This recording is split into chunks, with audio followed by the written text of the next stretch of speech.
क्योंकि शिव पुराण बहुत दुर्लभ चीज़ है श्रोता समाज।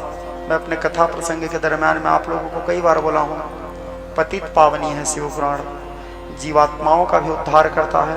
पहले दिन ही मैं आप लोगों को बोला था, पापात्माओं का भी उद्धार करता है और प्रेतात्माओं का भी उद्धार कर देता है। जीवात्मा, प्रेतात्मा और पापात्मा तीनों को मुक्ति दिलाने का काम करता है शिव महापुराण की जो महिमामयी गाथा है।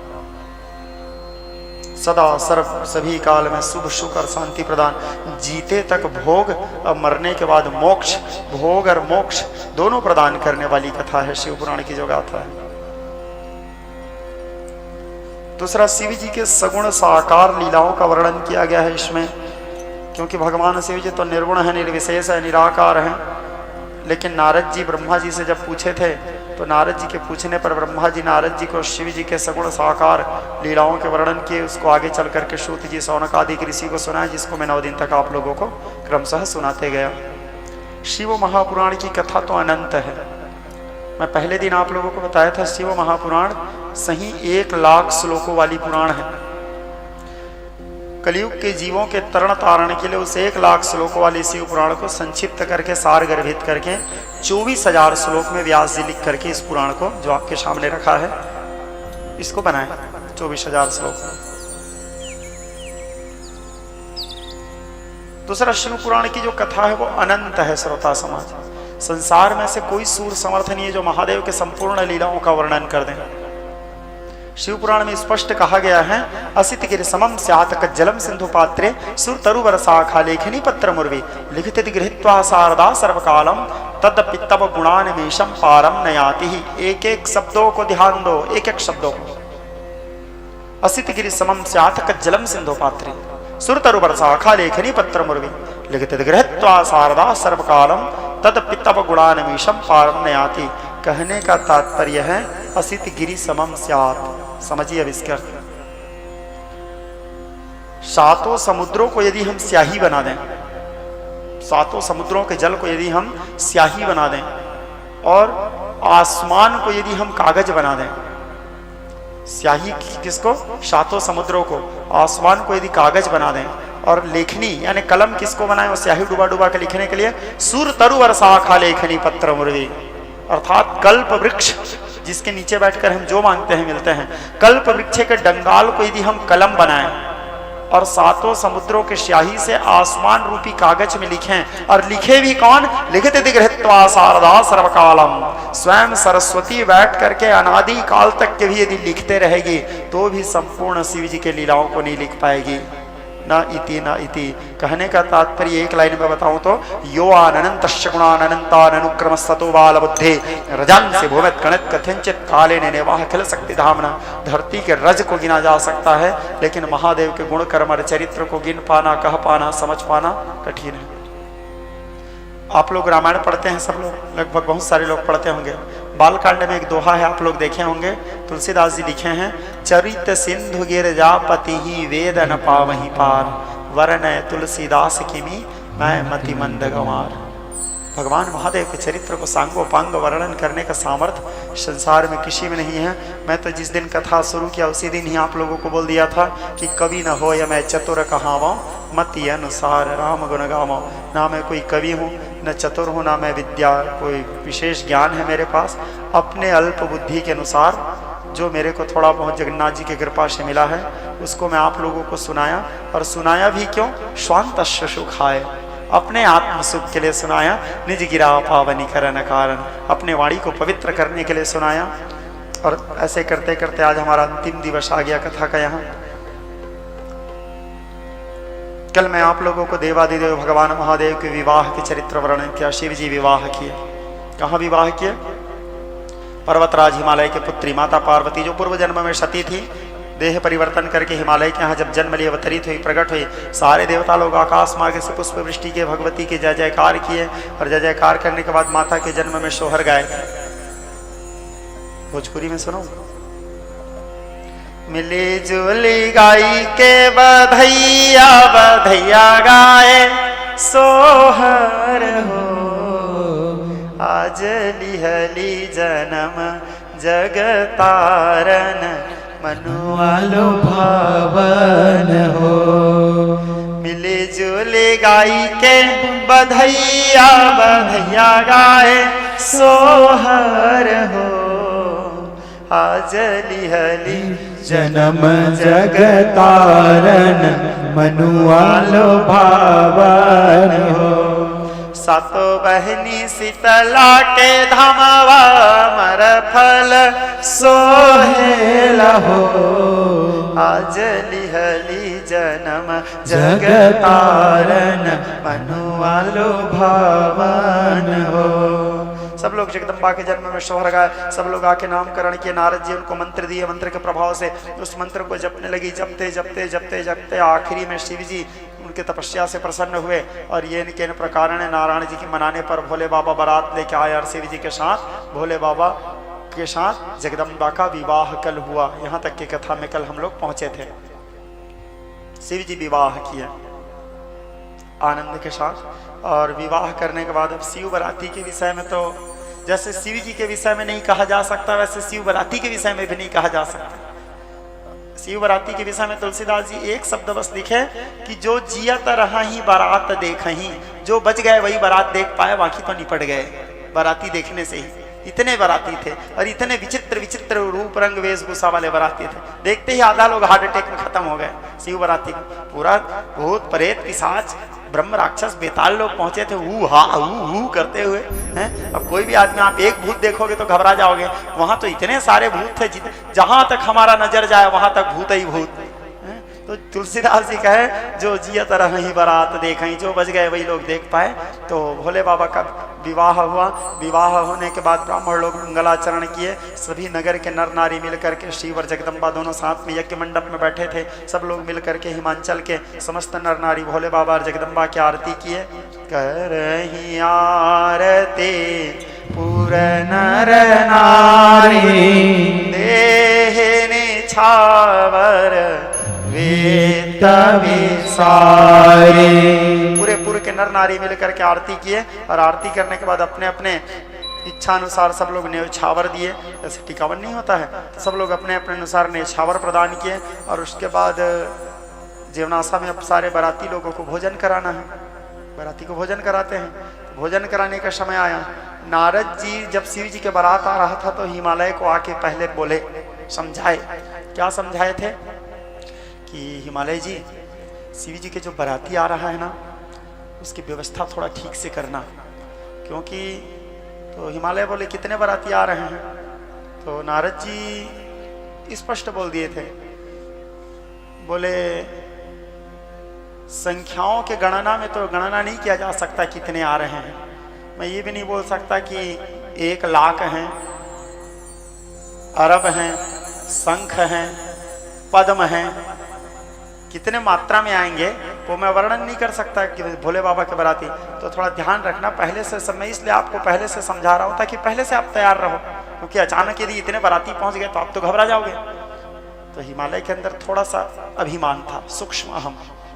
क्या अभिमान? अब रहना भी जायज है, पर्वतों का राजा है वो, पर्वतराज हैं हिमालय। बोले चिंता नहीं है नारद जी, मैं देख लूंगा सारे बाराती को। अब नारद जी का तो काम आग लगाने का है। आ गए नारद जी, आके भोले बाबा को बोले बाबा, बोले हाँ हिमालय जी बोल रहे थे देख लूंगा सारे बारातियों को, हिमालय के यहाँ कोई कमी नहीं है। ठीक है देखने दो। बोले अब जीवनाशा के लिए बोले एक काम करो, पहले नारायण जी और ब्रह्मा जी को भोजन करवा देते हैं। तो नारायण जी और ब्रह्मा जी को भोजन कराए, थोड़े थोड़े भोजन किए। और भोजन करने के बाद अब दूल्हा को कराओ। बोले दूल्हा को भोजन कराने के लिए बिठाएं। नारद जी आके बोले प्रभु हिमालय बोले थे देख लूंगा। ठीक है। अब भगवान शंकर बैठे थे। भगवान शंकर बैठ के जैसे भोजन करने के लिए भोजन सामने परोसे, भगवान शंकर महाअघोरेश्वर के रूप धारण किए, अघोर मुद्रा लिए, अघोर मुद्रा लेकर के बैठे भगवान। अघोर मुद्रा लेकर के बैठने के बाद भोजन लाए उनके सामने। नंदी से बोले नंदी विजयापत्र लेके आओ। बोले रुद्राष्टाध्यायी में विजयापत्र का उल्लेख आता है। तो यजुर्वेद में विजयापत्र भगवान महादेव ग्रहण किए और विजयापत्र ग्रहण करने के बाद अब खाना शुरू किए भोले बाबा घोरी के रूप में। अब खाने लगे, लाके परोसने लगे, खाने लगे, परोसने लगे, खाने लगे। खाते खाते खाते खाते जितना भोजन बनाए थे सब खत्म। अकेले भोले बाबा बिना डकार लिए खाने लगे। हिमालय को जाके बताए, बोले भगवान भोले बाबा तो क्या कर रहे हैं समझ नहीं आ रहा है भाई, इतना खा डाले, पूरा जितना बनाए थे सारे बारातियों के लिए बनाए थे वो सब अकेले खा गए। बोले अच्छा और बनाओ, बोले हिमालय के पास भी क्या कमी, और बनाए उसको भी खा गए भोलेनाथ। बोले और बनाओ, बोले उसको भी खा गए। ऐसे करते करते पूरा हिमालय का संपत्ति खत्म हो गया, लेकिन भोले बाबा का पेट नहीं भरा। भोले बाबा के सामने जो पात्र रखा था, भोजन का पात्र थाल खाली। बोले कहो हिमालय से नारद और भोजन लेके आए। बोले अब भगवान महाघोरेश्वर को कौन तृप्त कर सकता है श्रोता समाज। चलो कदाचित भगवान शंकर रहते तो भोले बाबा हैं, अघोरी के रूप में बैठे हैं। अघोर अघोर अघोरेभ्य, रुद्राष्टाध्यायी कहता है घोर घोर अतरेभ्य सर्वेभ्य सर्व सर्पेभ्य नमस्ते रुद्र रूपेभ्य। आखिरी हिमालय हताश हो गए, अपने बेटी पार्वती के पास आए। आकर के माता पार्वती से बोले बेटी, एक पिता के स्वाभिमान के सवाल है, एक पिता की इज्जत के सवाल है, मेरे लाज रख लो बेटी, क्योंकि एक बेटी का धर्म है अपने पिता के सम्मान का रक्षा करना। मैं तो अकेले दूल्हे को तृप्त नहीं कर पाया, तो बाकी बारातियों को कहाँ से भोजन करा पाऊंगा, और मेरे पास तो अब कुछ है भी नहीं जिससे मैं भोजन करवाऊं। तो बोले पिताजी किसी से सहायता ले लो आप, मैं क्या कर सकती हूँ। बोले कुबेर से सहायता लो। बोले कुबेर आए, कुबेर से सहायता लिए। कुबेर सहायता प्रदान करने के बाद, कुबेर के सहायता प्राप्त होने के बाद फिर भोजन बना। भोजन बनने के बाद उसको भी खा गए भगवान पूरा, कुबेर का पूरा कोष खाली। बोले अब क्या करें। नारायण जी को बोले नारायण जी आप कुछ कृपा करो। बोले जाओ त्रैलोक्य के ऐश्वर्य तुमको प्रदान करता हूँ, क्योंकि मेरी बहन पार्वती के विवाह हो रहा है। त्रैलोक्य के संपत्ति हिमालय को प्रदान कर दिया नारायण जी, उसको भी खा गए महादेव। त्रैलोक्य के संपत्ति खत्म। अब हिमालय पसीना पसीना हो गए। बोले नारद जी ये क्या हो गया, क्या हो गया। बोले मैं तो आपको पहले बोला था पर्वतराज शिव बराती आ रहे हैं, थोड़ा तैयारी पहले से करना। बोले मेरे लाज रखो। बोले जाओ जगदम्बा को मनाओ। बोले पार्वती के पास आए, आकर के माता पार्वती से बोले बेटी अब तुम ही मेरे रक्षा कर सकते हो, मेरे लाज रखो बेटी। आकर के अनेक प्रकार से अनुनय विनय किए, आकर के अनेक प्रकार से प्रार्थना किए माता पार्वती से। पार्वती जी बोली आप चिंता मत करो पिताजी। पार्वती जी एक कक्ष में गई, एकांत निवास की, और एकांत निवास करके वहाँ पर चूल्हे रखती है, और चूल्हे रख करके गाय के गोबर जानते हो ना जिससे कंडा बनता है, जो आप लोग छेना बोलते हैं, उससे भोजन पकाई, लकड़ी से नहीं, उससे भोजन और खीर बनाई। भोले बाबा को खीर बड़ा प्रिय है। खीर बनाई, और खीर बनाने के बाद उसको एक खोपड़ी में रखी जगदम्बा, और खोपड़ी में रखने के बाद उसमें विजया पत्र का लेपन की, और विजया पत्र के लेपन कर उसमें बिल्व पत्र डाली, और खोपड़ी में खीर को लेकर के विजया पत्र बिल्व पत्र के साथ माता पार्वती अन्नपूर्णा के रूप धारण की। अन्नपूर्णे सदा पूर्णे शंकर प्राण वल्लभ है, ज्ञान वैराग्य सिद्धार्थम भिक्षाम देहि च पार्वती। भगवती अन्नपूर्णा के रूप में आई। भोले बाबा तो सिर उठा के देखे ही नहीं रहे, नीचे सिर के हैं खाई जा रहे हैं। सामने आके जगदम्बा बैठी। जगदम्बा बैठने के बाद खाली था, तो जगदम्बा विवाह हो चुका था। जगदम्बा अपने हाथों से भोले बाबा के मुख के सामने लिए खीर को। भोले बाबा देखे कौन हमारे सामने खीर ला रहे हैं, देखे तो सामने में भगवती अन्नपूर्णा बैठी है। मुस्कुराए भगवान महाघोरेश्वर, खीर खाए। जैसे एक ग्रास जगदम्बा अन्नपूर्णा के हाथ से ग्रहण किए, ग्रहण करने मात्र से महादेव तृप्त हो गए। बोले मैं इंतजार कर रहा था उमा कि तुम आकर के मेरे को भोजन कराओ। दूसरा तुम्हारे पिता को अभिमान था, मान मर्दन भी करना था मुझे, क्योंकि मेरे को अभिमान पसंद नहीं था अन्नपूर्णा।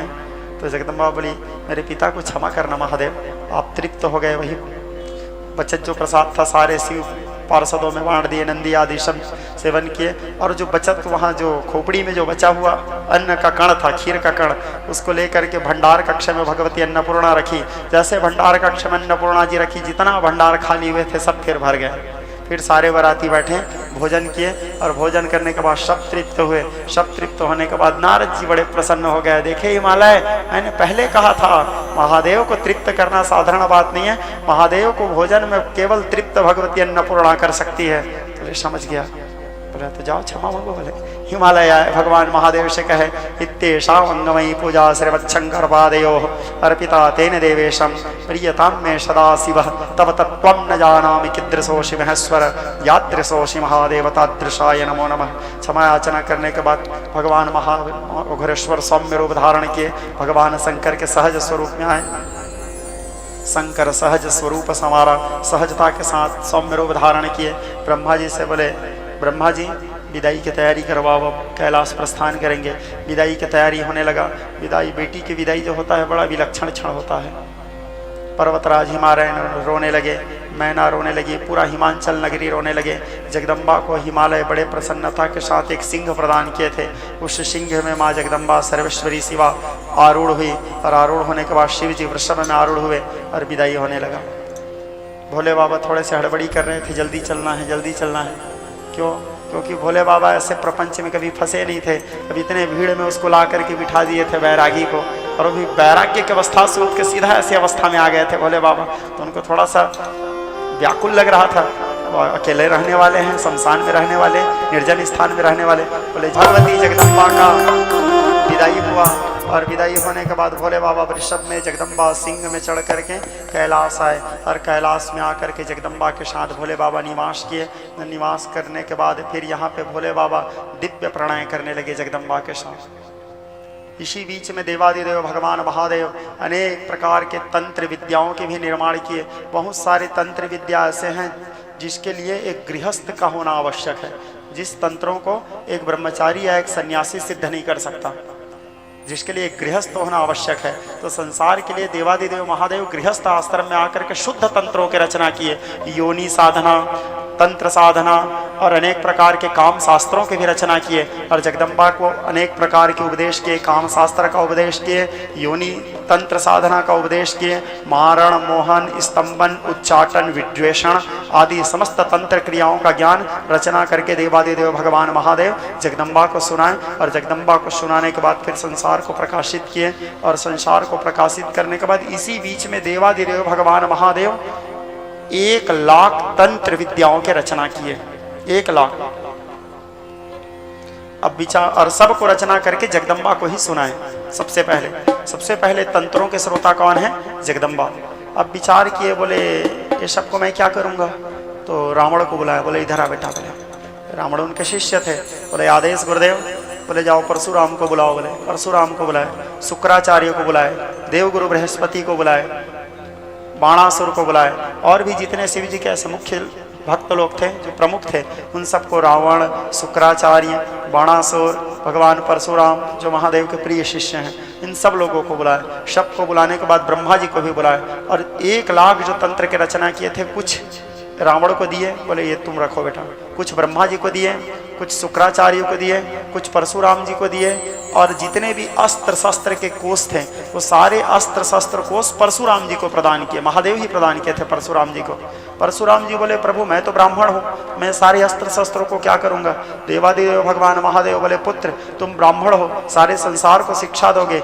तुम्हारे पास यदि कोई क्षत्रिय शस्त्र विद्या की शिक्षा लेने आएंगे और तुमको ही यदि शस्त्र विद्या का ज्ञान नहीं रहेगा तो क्षत्रियों को तुम शस्त्र विद्या कैसे दोगे? क्योंकि क्षत्रियों के गुरु तो ब्राह्मण होते हैं, तो उनको तुम शस्त्र विद्या के ज्ञान दोगे तो वो शस्त्र विद्या में निपुण होकर के फिर देश की रक्षा, राष्ट्र की रक्षा, संतों की रक्षा और समाज की रक्षा एवं धर्म की रक्षा करेंगे। इसलिए तुमको शस्त्र कोष प्रदान कर रहा हूँ। सारे अस्त्र शस्त्र कोष परशुराम जी को महादेव दिए, जिसमें अपने पिनाक धनुष भी देवादिदेव महादेव परशुराम जी को दिए थे। परशुराम जी उस पिनाक धनुष को ले जाकर के आगे चल के जनक जी को प्रदान किए। सुदर्शन चक्र भी महादेव परशुराम जी को दिए थे, जिसको आगे चल करके उसी सुदर्शन चक्र को परशुराम जी कृष्ण जी को प्रदान किए। राम जी के धनुष का नाम है कोदंड धनुष। कोदंड धनुष भी परशुराम जी को महादेव ही प्रदान किए थे। समय पा करके सीता स्वयंवर के समय लेत चाप आप ही चली गए हूँ परशुराम मन विस्मय भय। उस समय परशुराम जी राम जी को, क्योंकि राम जी भी क्षत्रिय कुल में जन्म लिए थे, कृष्ण जी भी क्षत्रिय थे। कई लोग कृष्ण जी को यादव हैं बोलते हैं, कृष्ण जी यादव नहीं है, कृष्ण जी क्षत्रिय कुल में जन्म लिए थे। यदुवंशी शब्द सुन के लोग उसको यादव मान जाते हैं। यदुवंशी यानी वो यादव वंश नहीं है। कृष्ण जी के वंश में एक यदु नाम करके राजा हुए थे, जिस यदु नाम करके राजा के कारण उस वंश को, जैसे हमारे वंश में कोई एक मेन व्यक्ति के कारण हमारा वंश पूरा उसी के नाम से जाना जाता है, तो कृष्ण जी के वंश में यदु नाम करके राजा थे, जिसके कारण वो वंश यदु नाम के राजा। भागवत कथा आप लोग सुने होंगे, भागवत में दत्तात्रेय और महाराज यदु के संवाद आता है 12 स्कंद में, जिसमें 24 गुरुओं के कथा वर्णन आता है। बेटा सूरज 24 गुरुओं की कथा महाराज यदु और दत्तात्रेय संवाद अवधूतोपाख्यान में आता है। तो कृष्ण जी के वंश में यदु नाम करके राजा थे। उस यदु नाम करके यशस्वी राजा के कारण वो वंश यदु वंश कहलाया। जैसे सूर्य वंश में रघु नाम करके यशस्वी राजा थे, जिस रघु नाम करके राजा के कारण वो सूर्य वंश रघुवंश कहलाया।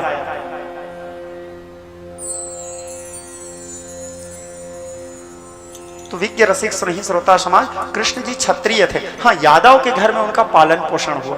नंद और यशोदा गौड़ थे, वो लोग अहीर थे, वो लोग यादव थे। वहां भगवान कृष्ण का 11.5 वर्ष तक पालन पोषण हुआ। लेकिन कृष्ण जी वर्ण में क्षत्रिय वर्ण, क्षत्रिय कुल में जन्म लिए थे। भगवान राम जी भी सूर्य वंश में जन्म लिए थे, क्षत्रिय कुल में। तो परशुराम जी गुरु हैं, तो कृष्ण जी को भी शस्त्र परशुराम जी ही प्रदान किए। और कर्ण भी क्षत्रिय ही था, कुंती का पुत्र था, तो कर्ण को भी विजय धनुष परशुराम जी दिए। भीष्म पितामह को भी सारे अस्त्र शस्त्र क्षत्रिय थे। भीष्म पितामह कुरुवंश में जन्म लिए थे, परशुराम जी ही प्रदान किए। राम जी को भी परशुराम प्रदान किए, कृष्ण जी को भी परशुराम प्रदान किए, और परशुराम को महादेव प्रदान किए। अब जितने तंत्र मंत्र थे उसको रावण को प्रदान किए, और कुछ बच गया तो शुक्राचार्य को दिए, और कुछ बच गया तो उसको देवगुरु बृहस्पति को दिए, ब्रह्मा जी को दिए। ऐसे करते करते करते सारे तंत्र मंत्र को बांट दिए भगवान महादेव। अपने लिए कुछ नहीं रखे, रचना वो स्वयं किए।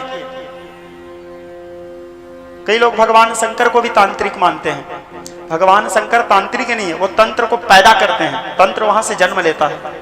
कई लोग उनको ज्ञानी भी मानते हैं। भगवान शंकर ज्ञानी भी नहीं है, वो ज्ञान को पैदा करते हैं, वहां से ज्ञान जन्म लेता है।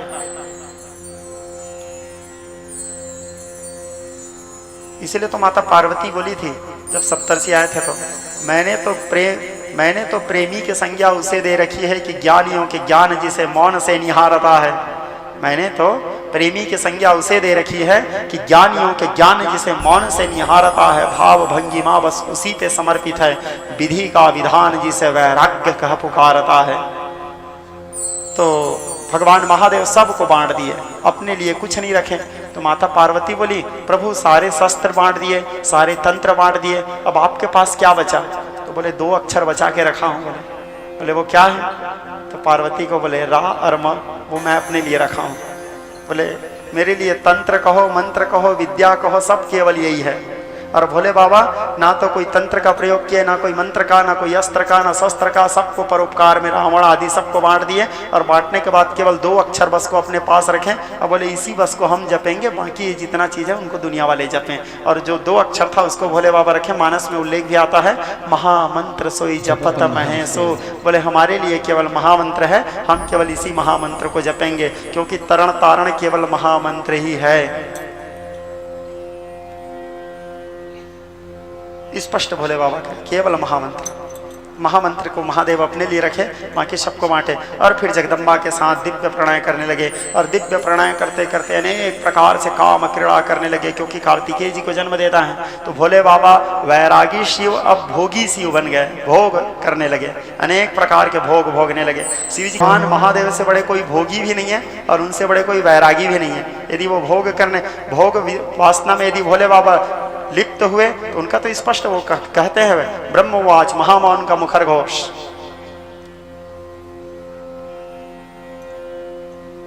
जब सत्य जागता है मुझ में तब सतयुग नाम धराता हूं। यदि सत्य के पथ में आ जाऊं तो मेरे से बड़ा सत्यवादी कोई नहीं। जब सत्य जागता है मुझ में तब सतयुग नाम धराता हूँ। जब राम प्रकट हो जाते हैं तब त्रेता युग कहलाता हूँ। जब न्याय धर्म की इच्छा हो तब द्वापर युग कहलाता हूँ। और जब काम क्रोध मद लोभ जगे तब कली काल कहलाता हूँ। तो देवादिदेव भगवान महादेव अनेक प्रकार से दिव्य प्रणय करने लगे कार्तिकेय जी के जन्म के लिए। माता जगदम्बा महादेव के पैर पकड़ी एक दिन एकांत में, कहने लगी, प्रभु मेरे मन में एक विचार है, एक बात है। बोले कहो जगदम्बा। बोले प्रभु मैं जानती हूँ कि आप पुत्र जन्म देना चाहते हो, लेकिन मैं पुत्र जन्म देने के योग्य नहीं हूँ प्रभु। बोले मैं गर्भ धारण नहीं कर सकती। बोले क्यों? बोले मेरे को रति का श्राप है महादेव। कल बताया था मैं आपको कथा, रति मेरे को श्राप दी है कि मैं कभी गर्भ धारण नहीं कर सकूंगी, मैं कभी माँ नहीं बन सकती महादेव। भगवान महादेव बोले कोई बात नहीं, बिना गर्भ धारण किए हम तुमको माँ बना देंगे। महादेव सर्वसमर्थ हैं, गर्भ धारण किसी और को करवा लेंगे, लेकिन माँ तुम ही कहलाओगे। बोले वो कैसे होगा? बोले हो जाएगा। भविष्य में क्या होना है उसको सोच के वर्तमान को खराब मत करो पार्वती, आनंदित रहो वर्तमान में। क्योंकि जो विज्ञ जन होते हैं वो गत काल और भविष्य काल की चिंता नहीं करते। असच्चन्न सच्चंति प्रज्ञावादांश भाससे गतासुनम गतासूचम नानु सोचंति पंडिता गतेन शोकम विभेन वांछा प्राप्तेन हर्षम कथम च योगी। जो हो गया सो हो गया। शिव जी का दिव्य उपदेश जगदम्बा के लिए, जो हो गया सो हो गया, जो होगा सो होगा। अभी वर्तमान में जो होगा उसको सोच करके वर्तमान को क्यों खराब करना। वर्तमान को प्रसन्नता के साथ जियो, आनंद के साथ जियो। जो होगा जिस समय में आएगा उस समय में उसको देखेंगे, और जो हो गया वो तो हो गया। तुमको श्राप मिल गया तो मिल गया, उसके बारे में सोच करके भी अपने वर्तमान को क्यों खराब करना। वर्तमान का आनंद लो। भगवान महादेव दिव्य प्रणय करने लगे। देखते देखते जगदम्बा के शरीर से अनेक प्रकार की शक्तियां प्रकट होने लगी। अब भगवान महादेव मूलतम महारास करने लगे। शिव पुराण में भगवान महादेव के प्रत्येक लीलाओं के अनुकरण भगवान कृष्ण किए हैं। चाहे तांडव हो, चाहे महारास हो, चाहे बसंत महोत्सव हो, या कोई भी लीला हो, क्योंकि कृष्ण जी उनके आदर्श शिष्य, आदर्श पुत्र हैं। प्रत्येक भगवान महादेव के द्वारा सबसे पहले बसंत महोत्सव मनाया भगवान महादेव, आगे चल के कृष्ण जी मनाया राधा के साथ, लेकिन सबसे पहले कौन मनाया? शिव जी जगदम्बा के साथ पहले बसंत महोत्सव। शिव और शक्ति का पर्व माना गया बसंत महोत्सव को, लेकिन संसार जाने किसके नाम से बसंत महोत्सव को? राधा कृष्ण के नाम से होली को। सबसे पहले महारास कौन किए? शक्ति के साथ शिव जी किए, लेकिन महारास के नाम को किसके नाम से जाना जाता है? राधा कृष्ण के नाम से। तांडव कौन किए सबसे पहले? भगवान महादेव। आगे चल के कृष्ण जी भी किए, कालिये नाम के फण में किए। पम पम पम पग पटकत फम फम फम फनन ऊपर बिन बिन बिन बिनती करत नाग बधो सारी सम सम सम सनकादिक नंग नंग नंग नारदादि गंग गंग गंधर्व सकल देत मुदित तारी बम बम बम बरस सुमन दम दम दम देव सकल सम सम सम सूरदास बलि बलि बलिहारी। सूरदास जी के पद हैं। तांडव भी भगवान कृष्ण के, लेकिन तांडव कृष्ण के नाम से नहीं जाना गया, तांडव शिव जी के नाम से जाना गया। भगवान शिव के प्रेम को दुनिया जाने न जाने, उसके क्रोध को भले दुनिया उनके नाम से जानते हैं, बोले तांडव महादेव का है, तांडव कृष्ण जी के नाम से नहीं जाना गया। तांडव नृत्य बोलने से लोग शिव जी का ही याद करते हैं, जबकि आगे चल के कृष्ण जी भी तांडव किए। तो शिव जी अनेक प्रकार के प्रणय करने लगे। भगवती के शरीर से अनेक शक्तियां निकलने लगी, और शिव केवल एक मात्र थे, क्योंकि ब्रह्म 10-20 नहीं होते, ब्रह्म एक ही होते हैं। ब्रह्म सत्यम जगन मिथ्या। अनेक शक्तियां उत्पन्न होने लगी। शिव जी के साथ मंडलाकार में खड़े हो गई, और मंडलाकार में खड़े होकर के शिव जी के साथ दिव्य प्रणय करने लगी। और दिव्य प्रणय करते करते धीरे धीरे सारे शक्तियां फिर लुप्त होते गई, शिव के शरीर में आकर के विलीन होते गई, और शिव जी शक्ति संपन्न होते गए। और शक्ति संपन्न होते हुए शिव जी धीरे धीरे जगदम्बा के साथ दिव्य प्रणय करने लगे। प्रणय करते करते करते करते 7 शक्ति बस बच गए। 7 शक्ति बचने के बाद वो 7 में जगदम्बा भी थी, 7 में जगदम्बा भी थी।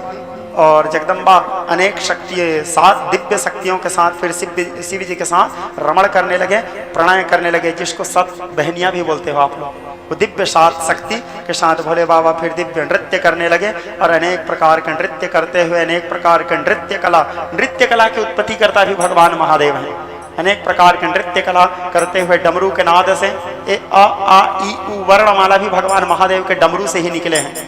वर्णमाला भी सब चीज के आद्य प्रणेता भगवान सर्वेश्वर शिव है।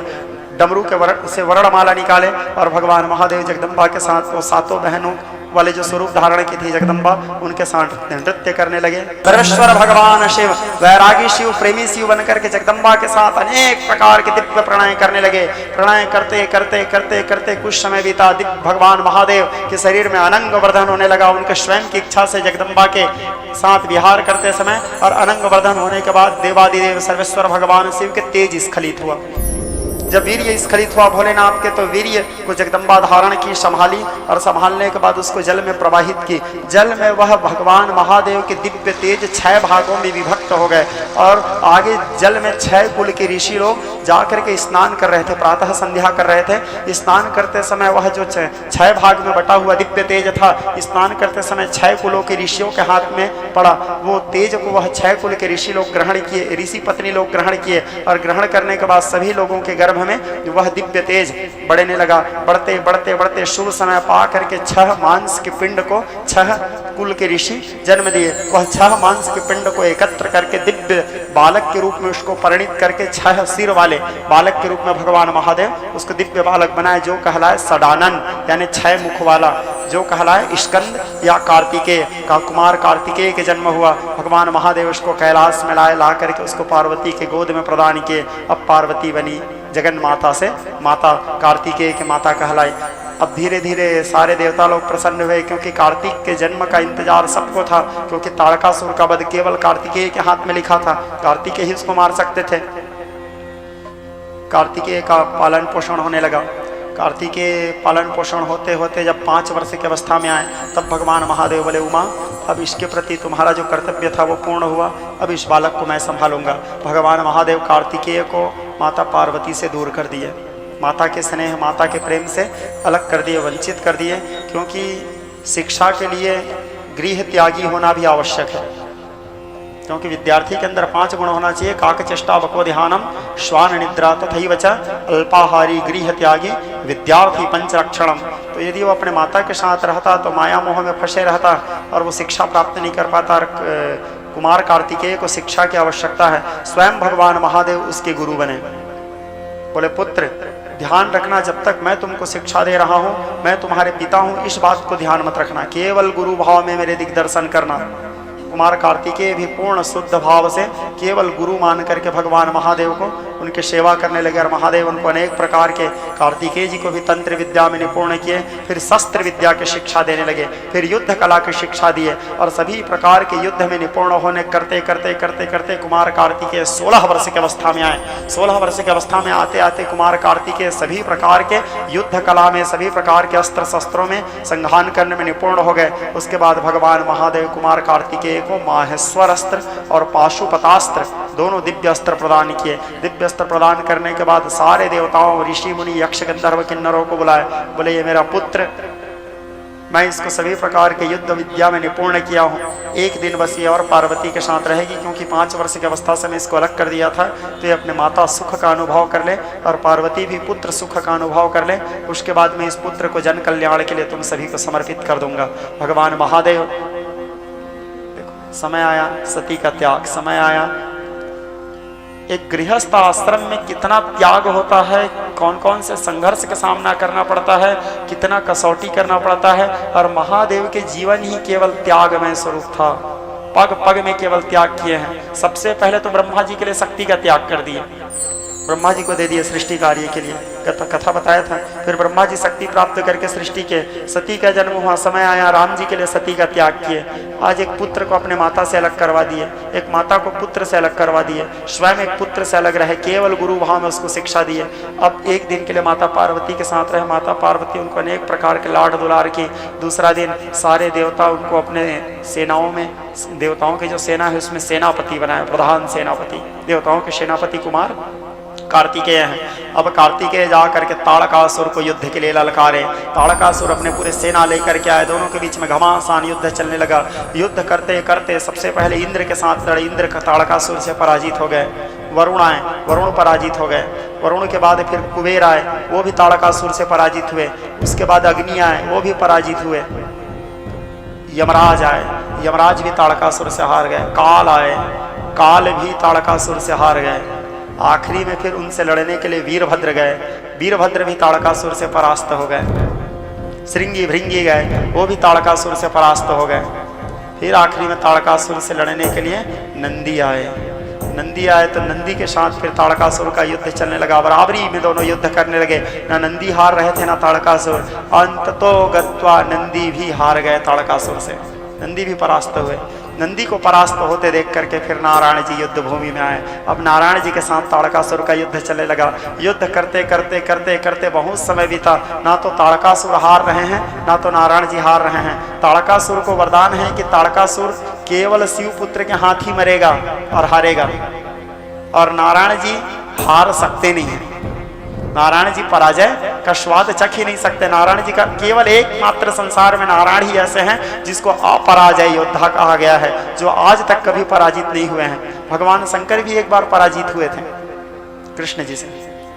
कृष्ण जी और जब भगवान शंकर का युद्ध हुआ था, भी बताऊंगा थोड़ी देर बाद वो कथा को, तो एक बार भगवान शंकर को भी हार का सामना करना पड़ा है। लेकिन एकमात्र नारायण ही ऐसे हैं जो कभी पराजित नहीं हुए हैं, इसलिए उनको अपराजय योद्धा कहा गया है। तो फिर नारायण जी युद्ध करने लगे। युद्ध करते करते करते आखिरी में ताड़कासुर की स्थिति को बिगाड़ दिए नारायण जी। और ताड़कासुर अनेक प्रकार से नारायण जी को परास्त करने की कोशिश की, लेकिन नारायण जी परास्त हुए नहीं। फिर नारायण जी विचार किए, मैं हार सकता नहीं और ताड़कासुर हारेगा नहीं, तो ये मैं, मेरे साथ तो इसका जो युद्ध चल रहा है ये इसका कोई परिणाम नहीं है। तो एक काम करता हूँ, मैं हटता हूँ, कार्तिकेय को सामने लाता हूँ, क्योंकि मरना तो इसको उन्हीं के हाथ में है। तब भगवान नारायण जी कार्तिकेय को अपने सन्मुख लाए और कार्तिकेय को सन्मुख में ला करके ताड़कासुर के साथ अपने ध्वज तले, अपने छत्र छाया में, नारायण के छत्र छाया में शिव की कृपा लेकर के, शिव से शिक्षा लिए हैं, शिव की कृपा लिए हैं, और नारायण के छत्र छाया में ताड़कासुर के साथ कुमार कार्तिकेय युद्ध करने लगे। ताड़कासुर के माहेश्वर अस्त्र के द्वारा, कुमार कार्तिकेय के माहेश्वर अस्त्र के द्वारा ताड़कासुर का वध हुआ। ताड़कासुर धराशायी हुए। सारे देवता पुष्प वृष्टि करने लगे, जय घोष किए और कुमार कार्तिकेय को सम्मान किए। और सम्मान करने के बाद कुमार कार्तिकेय आए, आकर के अपने माता पिता के चरण वंदन किए। महादेव से कहे, पिताजी अब मेरे लिए क्या आदेश है? बोले, बेटा आप जाओ तपस्या करो। माता पार्वती की आंख में आंसू बह गया। बोले, प्रभु जन्म लेते ही आप इसको मेरे से दूर कर दिए, 5 साल बस मेरे साथ रहे, आया 1 दिन के लिए बस मेरे साथ था, उसके बाद फिर युद्ध करने गया, युद्ध से आया, फिर आप इसको बोलते हो जाओ तप करो, तुम्हारे लिए अब तप आवश्यक है। तो मैं पुत्र सुख कब प्राप्त करूंगी? और मैं इस बालक को भी देखते हूँ, केवल पिता, केवल पिता, केवल पिता। एक ऐसे भी संतान मेरे को चाहिए महादेव, जो केवल माता माता करे, जिसके जीवन में केवल माता का महत्व हो। भगवान महादेव बोले, समय आने से वो भी हो जाएगा उमा। एक दिन की बात है, जगदम्बा ऋतु स्नान की। ऋतु स्नान करने के बाद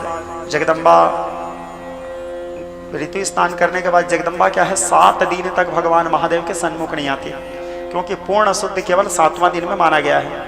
रामकृष्ण आदि की पूजा तो आप 5वां दिन के बाद भी कर सकते हो, लेकिन एकमात्र देवादिदेव भगवान महादेव हैं जिनके पूजा हमको 7 दिनों के बाद ही करना चाहिए। तो जगदम्बा एकांतवास करती है, उस समय महादेव से अलग रहती है। तो माता गुफा में प्रवेश की और धीरे धीरे समय व्यतीत होने लगा। 7वां दिन जब भगवती ऋतु स्नान से निवृत्त हुई तो अपने पूरे शरीर में उबटन लगाई।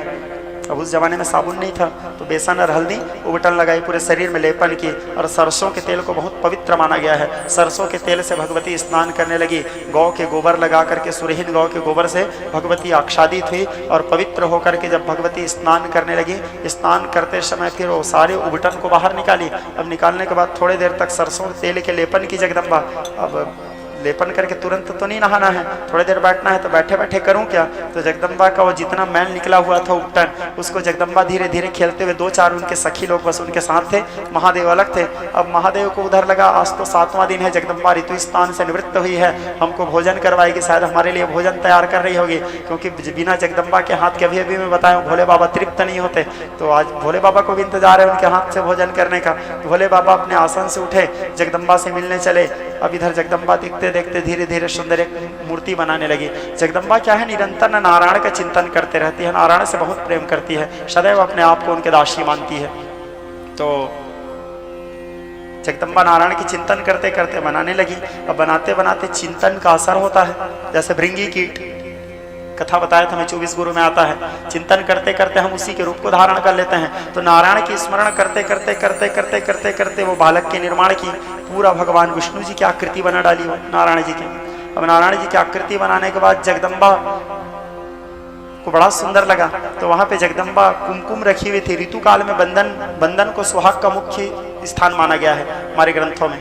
तो बंधन नहीं लगाते ऋतु काल में, तो उस काल में या तो आप चाहो तो कुमकुम या सिंदूर लगा सकते हो, क्योंकि बंधन को बहुत पवित्र माना जाता है। तो जगदम्बा उस समय सिंदूर लगाई हुई थी। तो जगदम्बा की क्या की सिंदूर थोड़ा सा निकाली, बालक को टीका लगाने की इच्छा हुआ, जगदम्बा टीका लगाई। टीका लगाते समय जगदम्बा के अंदर में सहसा एक मंत्र प्रकट हो गया, मनो ज्वीति ज्वीसताम अश्च प्राणा प्रतिष्ठन्तु अश्च प्राणा चरन्तु च। प्राण प्रतिष्ठा हो गया बालक का, स्वयं शक्ति उसके रचना की है, और शक्ति के सिंदूर कुमकुम से प्राण प्रतिष्ठा जैसे से उनके भ्रू मध्य में वो बालक के लगाए, दिव्य रूप धारण कर लिए, हूबहू विष्णु जी जैसे दिखने वाले। बोले मेरा नामकरण कीजिए माता, मैं आपका पुत्र हूँ। जगदम्बा सुनी, माता शब्द गदगद हो गई। आप माता पार्वती के रत्नों से दूध के धार बहना शुरू हो गया स्वतः, वात्सल्य के कारण, प्रेम के कारण। उस बालक को पहले अपने गोद में बिठाई जगदम्बा, उसको दूध पान कराई। बोली पुत्र पहले दूध पी ले, बाद में नामकरण करूंगा। बोले पुत्र तुम्हारा नाम केवल गौरी पुत्र होगा, क्योंकि तुम केवल मेरे पुत्र हो। बोले हाँ माँ, मैं केवल आपका पुत्र हूँ, मेरे लिए आदेश बोले जाओ पुत्र, जा करके मैं स्नान कर रही हूँ, कोई अचानक यहाँ प्रवेश न करने, इसलिए तुम जा करके इस गुफा के बाहर में रक्षा करना, और जब तक मैं आदेश न दूँ इस गुफा में किसी को भी प्रवेश करने मत देना। बोले जो आदेश माता। जगदम्बा के चरण वंदन करके एक लौह के मुशल और एक त्रिशूल अपने हाथ में लेकर के वो बालक गौरी पुत्र जा करके द्वार में खड़े थे। और उधर से भोले बाबा चले हैं जगदम्बा से मिलने के लिए। आए महादेव सामने, देखे एक बालक को, देखते ही पहले तो महादेव सोच में पड़ गए। बोले ये क्या हो गया, ये जगदम्बा से मिस्टेक हो गया, गलती कर डाली है। क्यों? क्योंकि जगदम्बा उसको नारायण जी के रूप दे दी है, और भगवान शंकर का भी एक स्वभाव है, वो नारायण जी जैसे किसी को नहीं देख सकते, क्योंकि वो भी अपने आराध्य के प्रति निष्ठावान है। गणेश जी के गला कटने के पीछे कारण ये भी था, क्योंकि वो नारायण जी जैसे दिख रहे थे। भगवान शंकर को पसंद नहीं था। बोले हाँ, हमारे नारायण केवल एक ही हैं। बोले काटते हैं इसका गला, दूसरा मुंडी जोड़ देते हैं, दूसरा दिखेगा फिर। तो एक उनके गला काटने का कारण ये भी था। दूसरा एक गजासुर नाम करके असुर था, एक गजासुर नाम करके असुर था। गणेश पुराण में भी उसकी कथा विस्तार से वर्णन आता है। वो तपस्या करके महादेव के पुत्र, मैं आपको अपने पिता के रूप में पाना चाहता हूँ महादेव, असुर था वो।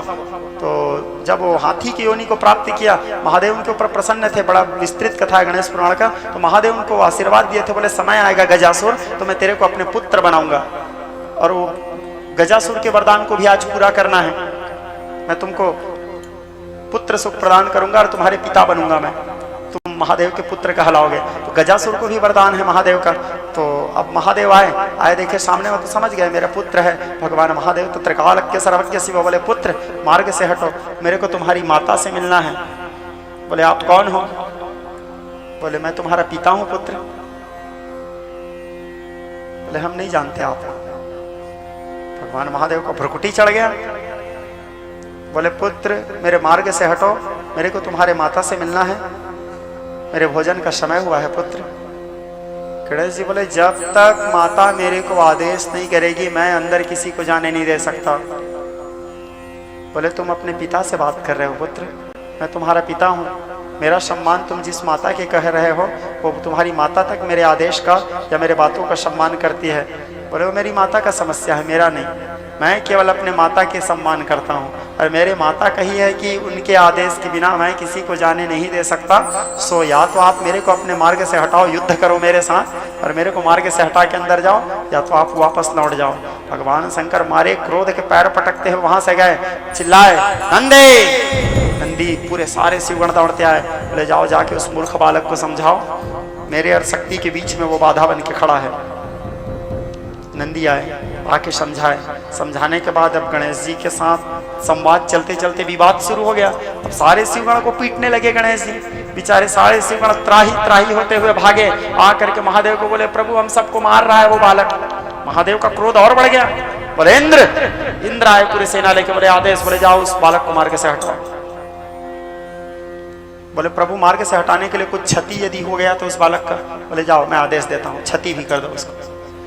महादेव के आदेश लिए हैं क्षति करने के लिए भी। वो लोग समर्थवान थे, चाहे तो कर सकते हैं, यदि कर सकते तो, नहीं कर पा रहे हैं तो उसमें उनका क्या गलती। महादेव बोले थे जाओ कर लेना बोल के।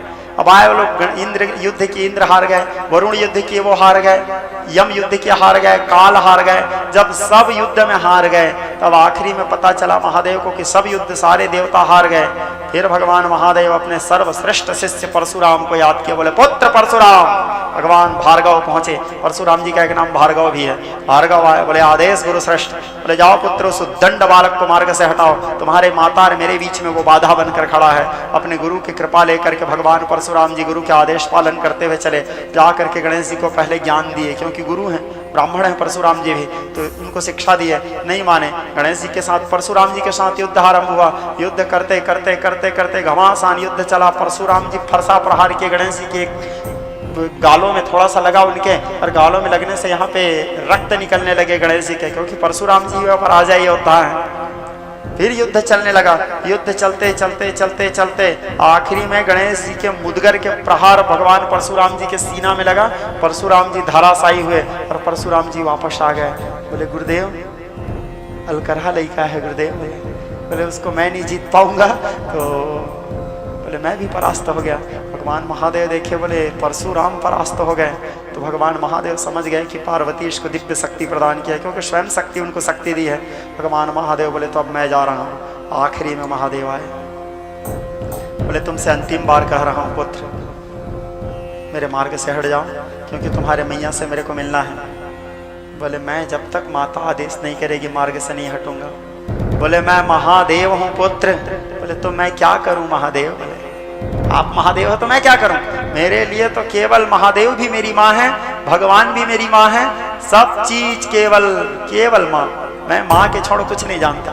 माँ का आदेश है नहीं जाना है तो नहीं जाना है। बोले तुमको मेरे से युद्ध करना पड़ेगा। हाँ तैयार हूं मैं, आओ। बोले गणेश जी भगवान महादेव युद्ध तो करते नहीं उनसे, अपने पुत्र से कैसे युद्ध करेंगे? भगवान महादेव क्रोध में आए, त्रिशूल को संभाले। भगवान महादेव के हाथ कंपायमान होने लगे, पूरा भूमंडल कांपने लगा, क्योंकि एक पिता अपने हाथ से आज एक पुत्र को मारने वाले हैं। नारायण जी सामने खड़े हो गए। नारायण जी हाथ जोड़ दिए, भगवान महादेव से कहे ना महादेव जो होगा इसका परिणाम उचित नहीं होगा। भगवान महादेव विचित्र भीषण क्रोध करने लगे, उनके आंखों से क्रोध के कारण अश्रुपात होने लगे, जटा कलाप कंपायमान होने लगे। त्रिशूल को संभाले, पलटे भगवान महादेव, त्रिशूल फेंके, जा करके गौरी पुत्र गणेश के गला में लगा, और गला में लगने से गला कट के वो बालक नीचे धराशायी हुआ। लेकिन गला कटते समय वो बालक चिल्लाते हुए गिरे, माँ शब्द के संबोधन करते हुए गिरे। अंदर में जगदम्बा स्नान कर रही थी। स्नान करते समय माता पार्वती जैसे माँ शब्द सुनी, आधा वस्त्र पहनी हुई थी, गीला वस्त्र था। भगवती जगदम्बा बाहर आई, आके देखती है गणेश जी का सिर कटा हुआ है, गौरी पुत्र का।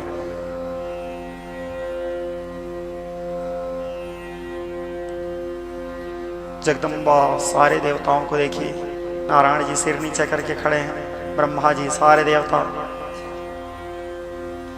जगदम्बा कही किसने मेरे पुत्र का ये अवस्था किया है? सब निरुत्तर हैं, कौन बताएंगे? महादेव कहते हैं। जगदम्बा फिर कही मैंने पूछा किसने मेरे पुत्र का ये अवस्था किया है? फिर कोई उत्तर नहीं दिया।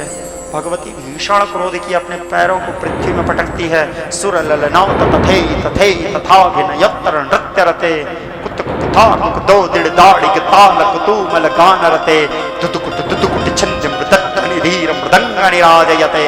भीषण क्रोध की शिव शिवेशनि किल किल वादिनी दम दम पादिनी झम झम के मट मट लोचनी झट झट देहनि झप झप हासनि दम दम के गद गद लापिनी थन थन गामिनी रण रण रोदिनी रण रण के। भगवती क्रोध की, भगवती क्रोध करने के बाद भगवती के शरीर से अनेक शक्तियां प्रकट होने लगे। सारे ब्रह्मांड आपस में टकराने लगे, एक ब्रह्मांड दूसरे ब्रह्मांड से, एक ग्रह दूसरे ग्रह से टकराने लगे। और भगवती नवदुर्गा, दशम महाविद्या, अनेक शक्तियां उनके शरीर से निकलने लगे। पूरे विश्व ब्रह्मांड में हाहाकार मचने लगा, आकाश मार्ग से अग्निवृष्टि होने लगा। नारायण जी बोले जगदम्बा के क्रोध को शांत करना है, उनको बता दो महादेव। तब महादेव पार्वती के सामने आए, कहने लगे देवी मैंने तुम्हारे पुत्र का गला काटा है। जैसे जगदम्बा सुनी शांत हुई, सारी शक्ति आकर के महादेव के शरीर में समावेश हो गई। सिर नीचे करके उनके पैरों के नीचे बैठी। प्रभु हे मेरे प्राणनाथ, मेरे पुत्र है ये जानने के बाद भी आप उनके गला काट दिए महादेव। गला काटने से पहले आपने एक बार भी ये नहीं सोचा महादेव कि एक माता के हृदय में कितना कष्ट होगा। महादेव कहे देवी ये पुत्र मेरे साथ दंडता कर रहा था, मेरा अपमान कर रहा था देवी, इसलिए इसको दंड देना आवश्यक था। बोले लेकिन ठीक है प्रभु, ये अपराध किया आपने, उसका दंड दिया, लेकिन मेरे को मेरे पुत्र लौटा दो, मेरे को मेरे पुत्र चाहिए महादेव। भगवान महादेव बोले ठीक है देवी। शिव पार्षदों से बोले जाओ पुत्र, वन के मार्ग जाओ। वन के मार्ग में सबसे पहले तुमको जो दिखेगा उसके गला काट के ले आना। कोई भी शिशु यदि दिखा, चाहे वो स्वान का शिशु हो, चाहे वो मृग का शिशु हो, चाहे वो गज का शिशु हो, चाहे वो सिंह का शिशु हो, चाहे वो मनुष्य का शिशु हो, जो तुमको सबसे पहले दिखेगा उसके गला काट कर ले आना, फिर मैं इस बालक को जीवित करूंगा। लेकिन इस कटे हुए गला को मैं नहीं जोड़ सकता। क्यों? कटे हुए गला जुड़ेगा तो फिर नारायण जी जैसे दिखेंगे, मैं नारायण जी जैसे इसको बना नहीं सकता। नारायण जी केवल एक ही है, तो दूसरा सिर लेके आओ। लेकिन ध्यान रखना पुत्र, जब भी किसी शिशु के गला काटोगे तो इतना ध्यान रखना, जब शिशु क्या है उसके माँ के पास ही रहता है। शिशु अवस्था में जब बच्चे छोटे रहते हैं तो माँ के पास ही रहते हैं। गला काटते समय इस बात का ध्यान रखना उसके माँ का मुख उस बालक की ओर न रहे, क्योंकि यदि माँ का मुख बालक की तरफ है तो उस बालक को काल भी नहीं ले सकता पुत्र, क्योंकि माँ का आंचल काल को भी पराजित करता है। ये माँ का साया है, माँ माँ होती है, क्योंकि माँ का स्थान परमात्मा से बड़ा माना गया है। काल भी उस बालक को नहीं ले सकते जिस समय उसके माँ का मुख उस बालक की ओर हो। यदि देखना कोई माँ अपने बच्चे की ओर पीठ करके सोई हुई है तो उस बालक का गला काट देना। इसीलिए कहा जाता है जब बच्चे जन्म लिए रहते हैं तो माताओं को बच्चे जब तक दूध पीते रहते हैं तब तक के बच्चे के तरफ पीठ करके नहीं सोना चाहिए। कई लोग क्या करते हैं, सोने के चक्कर में इधर पलट के सो जाते हैं, बच्चे पीछे में हैं। बच्चे जब तक बच्चे दूध पी रहे हैं तब तक के हमको बच्चे के तरफ ही मुंह करके सोना है, या आपको पलटना भी है तो जिस तरफ आप पलटने जा रहे हैं उस तरफ बच्चे को पहले ले आओ।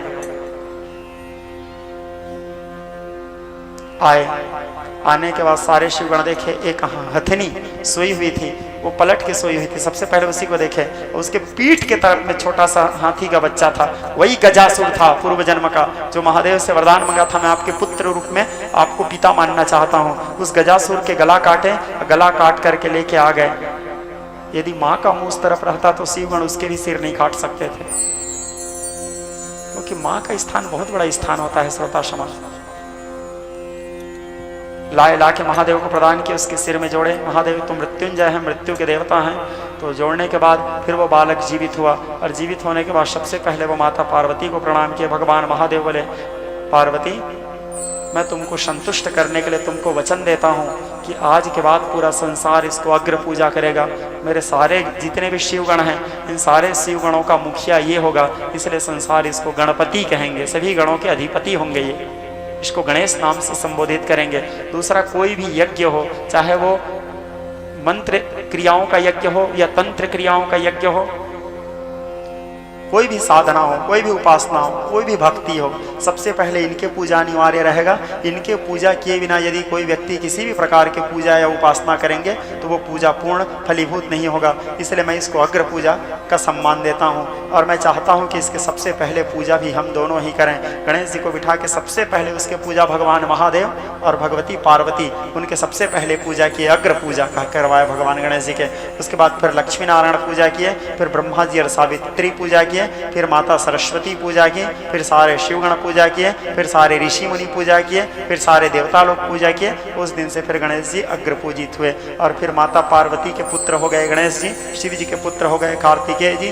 कुछ दिन व्यतीत होने के बाद शिव जी को इच्छा हुआ कि बिना बेटी का घर सुना होता है उमा, मैं चाहता हूँ कि मेरे यहाँ एक पुत्री भी हो, क्योंकि पुत्री के सुख का अनुभव एक पिता के जीवन के लिए बहुत आनंददायक अनुभव होता है। एक पिता के लिए उनके जीवन में एक पुत्री का स्थान बहुत बड़ा स्थान होता है, और बेटी न होना भी एक पिता के जीवन का दुर्भाग्य ही है कि एक बाप के घर में बेटी नहीं है, क्योंकि बेटी कभी साधारण नहीं होती, बेटी कभी साधारण नहीं होती। और यदि हम, क्योंकि तकदीर वाले लोगों के घर में बेटी आते हैं, जिसका भाग्य है उसी के घर में बेटी जन्म लेंगे, क्योंकि बेटा तो ऐसे भी मिल जाएगा आपको, लेकिन बेटी केवल भाग्य से ही मिलते हैं। मैं एक बार तंत्र शास्त्र का ऐसे खाली समय था तो अध्ययन कर रहा था, तो कुछ कुछ ऐसे पुस्तक आते हैं तो बेटा तंत्र शास्त्रों को, तो तंत्र शास्त्र में देख रहा था तो गर्भ काल में कुछ हमारे तंत्र विद्याओं में या तंत्र शास्त्रों में ऐसे ऐसे भी मंत्र हैं कि गर्भ काल में ही, या कुछ ऐसे आयुर्वेदिक औषधियां हैं कि गर्भ काल में ही उस पिंड को, क्योंकि 1 महीना तक, 1.5 महीना 2 महीना तक के वो पिंड रहता है, तो पिंड को हम चाहें तो लड़का बना सकते हैं, लेकिन मैंने देखा उस तंत्र शास्त्रों में कहीं पे ऐसा मंत्र नहीं है कि उसको लड़की बना सकें। लड़की केवल और केवल भाग्य से मिलते हैं, कोई मंत्र से, कोई तंत्र से, कोई औषधि से, कोई उपासना से। यदि आपका भाग्य है तभी आपको कन्या मिलेगा। लड़का तो आप बना सकते हो, लड़का पैदा किया जा सकता है, लेकिन पुत्री केवल और केवल भाग्य से मिलते हैं। मैंने देखा कहीं पे नहीं लिखा था कि कोई ऐसा औषधि खिलाने से लड़की हो जाए, या कोई ऐसे मंत्र प्रयोग करने से लड़की हो जाए। लड़की केवल भाग्य से मिलते हैं। भाग्यशाली होते हैं वो पिता जिसके घर में कन्या जन्म लेते हैं। तो महादेव विचार किए मेरे यहाँ भी एक बेटी की आवश्यकता है उमा। फिर जगदम्बा के साथ भगवान देवादिदेव महादेव का रमण आरंभ हुआ। अनेक प्रकार से रमण करते करते शुभ समय पा करके महादेव के दिव्य तेज को जगदम्बा धारण की और जगदम्बा उस दिव्य तेज को ही एक साकार रूप ले ली, अपने गोद में साकार रूप बना ली। और बनाने के बाद वो रूप कहलाया, एक बेटी के रूप लिया और वो रूप कहलाया अशोक सुंदरी, जो भगवान महादेव के पुत्री हैं। शिव जी की बेटी का नाम अशोक सुंदरी। अब शिव जी अशोक सुंदरी के साथ क्रीड़ा करने लगे, अनेक प्रकार से बाल विनोद करने लगे। दिन भर शिव जी अशोक सुंदरी के साथ समय व्यतीत करने लगे। जब अशोक सुंदरी थोड़े से अपने आप को संभाली तो भगवान महादेव से बोले, पिताजी अब मेरे लिए क्या दायित्व है, क्योंकि शिव के पुत्र बनना या पुत्री बनना भी कर्तव्य पालन करना होता है। भैया कार्तिकेय अपने कर्तव्य पालन कर रहे हैं, गणेश जी को भी आपने गणों के संचालन का कर्तव्य दिया, मेरे लिए क्या आदेश है पिताजी। बोले, जाओ पुत्री तप करो और अशोक सुंदरी को भी ज्ञान संचय करो और संसार को ज्ञान के मार्ग में अग्रसर करो। और अशोक सुंदरी को भी तप के लिए भगवान महादेव भेज दिए। शिव जी को अशोक सुंदरी के साथ प्रेम करते देख करके उनके गले के जो नाग थे वासुकी बोले, प्रभु मेरा इच्छा है, मैं भी एक बहन पाना चाहता हूँ। वासुकी नाग बोले, तो आप कृपा करके मेरे को एक बहन दे दो ना महादेव, मैं कुछ दिन अपने बहन के साथ समय व्यतीत करना चाहता हूँ, क्योंकि एक भाई के जीवन में बहन न होना भी एक भाई के लिए बहुत बड़ा दुर्भाग्य है। रक्षाबंधन के दिन हमारा कलाई खाली रहना बहुत बड़ा दुख का बात है।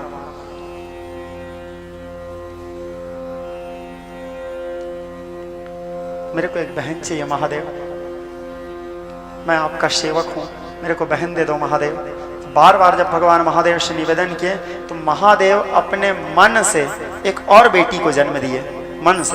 मन से जिस बेटी को जन्म दिए उस कन्या का नाम हुआ मनसा, जो मन से उत्पन्न हुए, वो भी शिव जी की बेटी है। उसको वासुकी को प्रदान किया, वासुकी नाग है इसलिए मनसा को नाग माता कहा गया, वो नागों की माता कहलाई। इस प्रकार शिव जी के फिर शिव जी सुब्रमण्यम स्वामी नाम करके एक पुत्र को जन्म दिए। उसके बाद समय पाप करके आगे चल करके शिव जी एक और पुत्र को जन्म देंगे, जिस पुत्र का नाम होगा अयप्पा स्वामी, ये भी शिव जी के पुत्र हैं। फिर शिव जी अंधकासुर नाम करके भी एक पुत्र को जन्म दिए थे, जो लेकिन अपने बाप के साथ ही विद्रोह किया। समय पा करके जगदम्बा के क्रोध से वो मारा गया।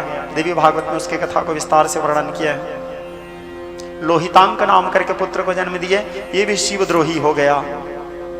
कई बार अच्छे पिता के भी संतान दुष्ट निकल जाते हैं, फिर भगवान उनका भी उद्धार किए। इस प्रकार शिव जी के वंश वर्णन शुरू हुआ। तो शिव जी तो निर्गुण थे, निराकार थे।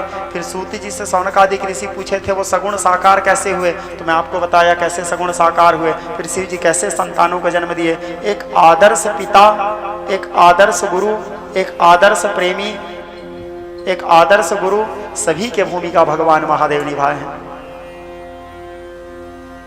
एक आदर्श पति बने माता पार्वती के साथ, सर्वश्रेष्ठ पति माता सती के साथ एक सर्वश्रेष्ठ प्रेमी, अशोक सुंदरी कार्तिक और गणेश के लिए एक आदर्श सर्वश्रेष्ठ पिता, रावण बाणासुर आदि के लिए एक सर्वश्रेष्ठ गुरु, गुरु के कर्तव्य पालन करने के लिए राम जी के विरोध में सामने आकर के खड़े थे भगवान महादेव। एक आदर्श गुरु के कर्तव्य निभाए।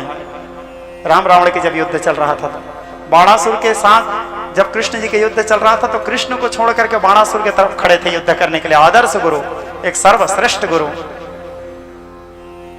सभी भूमिकाओं को भगवान महादेव यथावत रूप से निभाते हुए सृष्टि के कार्य चलने लगा। इसी बीच में फिर सूत जी महाराज से सौनक आदि 88,000 ऋषि प्रश्न किए कि हे सूत जी महाराज, हमने सुना है कि भगवान देवादिदेव महादेव एक बार जहर पिए थे, तो आप हमको कृपा करके ये बताइए महादेव जहर कब पिए और क्यों पिए। तो श्री सूत जी महाराज कहने लगे, ऋषियों एक समय की बात है, देवराज इंद्र के सभा लगा हुआ था। इंद्र सभी देवताओं के साथ अमरावतीपुरी में बैठे हुए थे। इसी बीच में भृगु ऋषि, दुर्वासा ऋषि पहुंचे भगवान नारायण के पास। कहा? वैकुंठ। जैसे वैकुंठ में भगवान श्री हरि नारायण दुर्वासा को देखे तो नारायण जी बड़े प्रसन्न हो गए, और प्रसन्न होने के बाद नारायण जी उनके चरण वंदना किए, क्योंकि भगवान नारायण यदि कोई ब्राह्मण योग्य ब्राह्मण है, सभी प्रकार के गुणों में संपन्न है, जो गुण ब्राह्मण के अंदर होना चाहिए, 9 गुण होना चाहिए ब्राह्मण के अंदर, वो 9 गुणों से यदि कोई सुसज्जित है, गायत्री तेज से संपन्न है, कर्तव्य प्राण करने वाला परोपकारी ब्राह्मण है, तो ऐसे ब्राह्मण के पैरों की पूजा तो स्वयं भगवान भी करते हैं। भगवान स्पष्ट बोले, अहो ब्रह्मण्य देवस्वदृष्टा ब्रह्मण्यतया मया ब्राह्मणो मम देवता, ब्राह्मणों को मैं सदैव अपने देवता मानता हूं।